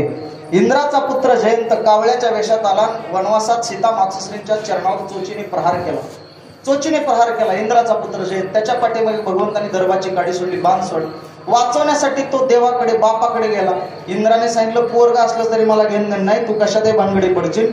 मग ब्रह्मदेवाकडे गेला, महादेवाकडे गेला. सगळ्यांनी सांगितलं, ज्यानं बाण सोडलाय त्याला शरण जा. ज्यानं बाण सोडलाय त्याला शरण जा. तो शरणागत वत्सल आहे, भक्त वत्सल आहे, त्याला शरण जातो, तुला माफ करेल. आणि मग तो रामाला शरण गेला. इंद्राचा पुत्र जयंत कावळ्याच्या वेशात आले, मला क्षमा करा देवा, मी तुमच्या सीता मातोश्रींच्या चरणावर चोचीने प्रहार केला, मला क्षमा करा. भगवंताने सांगितलं, मी तुला क्षमा करतो, जीवदान देतो, पण मी या अवतारात एक बाणी, कसा आहे एक बाणी, सोडलेला बाण मला परत घेता येणार नाही, तुला कुठेतरी घ्यावा लागेल, तुला जीवदान देतो. म्हणून भगवंताने त्याला एकाक्ष केलं. काय केलं? एकाक्ष केलं. एक डोळा त्याचा घालवला आणि म्हणला, देवा एकाक्ष म्हणजे काय? तर त्याच्या भेददृष्टीचा नाश केला. आजपासून असं जगाकडे भेददृष्टीने, वाईट दृष्टीने नजरेने पाहत जाऊ नको. समदृष्टीने पहा, समानतेने पहा. हा समतेला कावळ्याला नेऊन पोहोचवलं रामचंद्र प्रभूंनी. आणि कावळा म्हटला, ठीक आहे, परंतु मला किंमत राहणं नाही तर सगळे नावच ठेवतील, काय अधिकार मला किंमत राहणं या जगात जीवन जगत असताना. देवाने सांगितलं, तू पिंड शिवल्याशिवाय मला प्राप्त होणार नाही, हा तुला अधिकारच देऊन टाकतो. म्हणून तिथं दुसरे कोणी येत नाही, दुसरे फक्त कावळाच काय येतो, भगवंतानी त्याला पाठवले महाराज. म्हणून तो ज्यानं बाण सोडला त्याला शरण गेला. सर्व धर्मांनी परित्यज्य मामेकम शरणं व्रज अहं त्वा सर्व पापेभ्यो मोक्षयिष्यामि मा शुचः. जो मज होय अनन्य शरण त्याचे निवारे मी, तो हा उतरेल पार भव दुस्तर नदीचा. म्हणून तमेव शरणं गच्छ. फक्त शरण जाणारा एक संत आणि एक भगवान परमात्मा, हे दोनच पात्र आहेत. म्हणून कसे शरण गेले? तुका म्हणे जीवे अनुसरल्या एक भावे, त्यांचा भारव आहे माता करी योगक्षेम चिंता. भुलोने दी वाट करी धरोनी लावी नीट. असे शरण गेल्यावर ते चुकले तरी पुन्हा त्यांना वाटेवर आणतो, एवढा तो कृपाळू आहे. आणि त्याचा स्वभाव कसा आहे? दीन बहु आवडते. पण अशा आवडलेल्या दिनासाठी काय करतो? योग त्यांचा भारव आहे माता करी योगक्षेम चिंता. पण अशांवर काय करतो? तो कृपावंत किती, तो कृपेचं छत्र धरतो. झालेली यथामती यथावका झालेली चिंतन रूपे सेवा हनुमंतराय जगद्गुरु तुकोबराय नाथ महाराजांच्या चरणांनी समर्पित करतो. जाता जाता सर्वांना एक संदेश आहे. शांतीब्रह्म एकनाथ महाराजांचं मंदिर आपल्या परिसरामध्ये खूप भव्य दिव्य असं उभारत आहे. ज्यांनी या मंदिरासाठी जमीन दिली असे आमचे भाऊसाहेब ठोंबरे, आपल्याच गावचे भूमिपुत्र आहेत, साळेगावला राहतात. म्हणून त्यांनी या चांगल्या कार्यासाठी 1 एकर जमीन साळेगावच्या सादेफळच्या मध्ये तिथे दिलेली. आणि त्या जागेमध्ये 28 नोव्हेंबर 2022 ला मोठा भूमिपूजनाचा कार्यक्रम झाला नाथांच्या मंदिराचा. शांतीचे प्रतीक, शांतीचे द्वेतक, शांतीचे आदर्श पुतळे. हल्ली समाजामध्ये भौतिक सुख सुबत्ता भरपूर वाढली, परंतु मानव हा खऱ्या अर्थाने शाश्वत शांतीपासून वंचित राहिला. जरूर शिका, क्वालिफाईड बना, परंतु सुशिक्षित म्हणून नास्तिक बनू नका. सुशिक्षित म्हणून माझ्या भारत देशातील तरुण युवक सदाचारी चारित्र्य संपन्न युवक घडावा असं वाटत असेल तर आपली धर्मपीठं उभारली पाहिजेत, आपले मठ मंदिरं झाली पाहिजेत, तरच हिंदू धर्माचं जतन होईल. म्हणून हे आपण लक्षात घेतलं पाहिजे. म्हणणार नाही तर माझी तरुण पिढी व्यसन आणि फॅशन याच्यामध्ये बर्बाद होऊ लागली. तरुण पोरं व्यसनामध्ये आणि माझ्या तरुण मुली ह्या फॅशन करू करू बर्बाद होऊ लागल्या. म्हणून संतांचे विचार, महापुरुषांचे विचारच या उगवत्या पिढीला तारू शकतात. म्हणून पैठण नंतर नाथांचं मंदिर मराठवाड्यात कुठे असेल, आपल्या बीड जिल्ह्यात, आपल्या भागात केस तालुक्यात साळेगावला होतंय. हे आपल्या भागाचं वैभव महाराज हे लक्षात आपण घेतलं पाहिजे. म्हणून तिथं नाथषष्टीला नाही आपल्या पैठणला जाता येत नसेल, नका जाऊ, हे आपलं पैठण समजून इथं दरवर्षी नाथषष्टीला येत जा. यंदा तिसरा नाथषष्टीचा सोहळा भव्य दिव्य स्वरूपामध्ये संपन्न झाला. पहिल्याच वर्षी ढोक महाराजांना आपण तिथं आणले होते. पहिल्याच वर्षीचा सप्ताह न भूतो न भविष्यती असा झाला. आता यंदा तिसरा सप्ताह झाला. नाथ महाराजांचे वंशज 14 योगीराज महाराज गोसावी पैठणकर अशा महान असते, अर्जुन महाराज लाडगुरुजी असतील, संदीपान महाराज हसेगावकर असतील, असे मोठे मोठे अधिकारी वक्ते त्या भूमीमध्ये आपण आणतो. आणि दरवर्षी 2 सत्रात कीर्तन असतात. यंदा सुद्धा 15 कीर्तन झाली आणि रोज 2,500 ते 3,000 माणसांचं अन्नदान असतं पर डे दिवसाला. आमच्या आकांना माहिती, भाऊसाहेबांच्या वडिलांना माहिती, गणेश महाराजांना माहिती, काकांना माहिती, प्रदीप महाराजांना माहिती. दिवसाला 2,500 ते 3,000 माणसांचं तिथं अन्नदान असतं. आणि नवीनच असताना सुद्धा काले दिवशी 8,000 ते 10,000 लोक असतात आणि तिथे यात्रा भरलेली असते. म्हणून आपण नाथ महाराजच्या दरबारात तिथं आलं पाहिजे. आपल्या संतांचं कार्य आहे. आणि त्या मंदिरामध्ये शांतीब्रह्म एकनाथ महाराज आणि भगवान बाबांची या महापुरुषाच्या 2 त्या वास्तूमध्ये मूर्ती बसणार आहेत. महाराज भगवान बाबा सुद्धा आपल्या महाराष्ट्रातील एक अवलिया साधू, एक फार थोर साधू होऊन गेले. साधू थोर जाना कलियुगी. याच्यातील एक भगवान बाबा आणि याच्यातील एक वामन भाऊ महाराज होऊन गेले. महाराज याच्यातील एक आपल्या परिसरातील महंत रामकृष्ण महाराज, चाकोरडचे माऊली असतील, प्राचीन काळातील सर्व संत मंडळी की ज्यांनी लिखाण केलं, नाथ महाराज, नामदेव महाराज, तुकोबराय आणि अर्वाचीन काळातील अलीकडची महापुरुष सगळे होऊन गेलेली ही मांदियाळे. म्हणून असं ते महान कार्य आहे. नाथ महाराजांच्या प्रपंचाची कावड प्रत्यक्षात भगवंताने वाहिली. आपण नाथ महाराजांच्या मंदिरासाठी एक वीट दिली बाहुल्यातून, प्रत्येकाने घडेल की कुठे जात नाहीत आपले 1,000-500 रुपये दादा, चला आपलं गोरगरिबाचं एक लेकरू आपल्या धर्माचं कार्य करतंय. आता येणारा काळ हा अत्यंत विचित्र असेल जर हिंदू धर्मासाठी आपण वेळी सावध नाही झालो. 5 मिनिटं वाटते दिलगिरी व्यक्त करतो, पण अत्यंत गरजेचे महाराज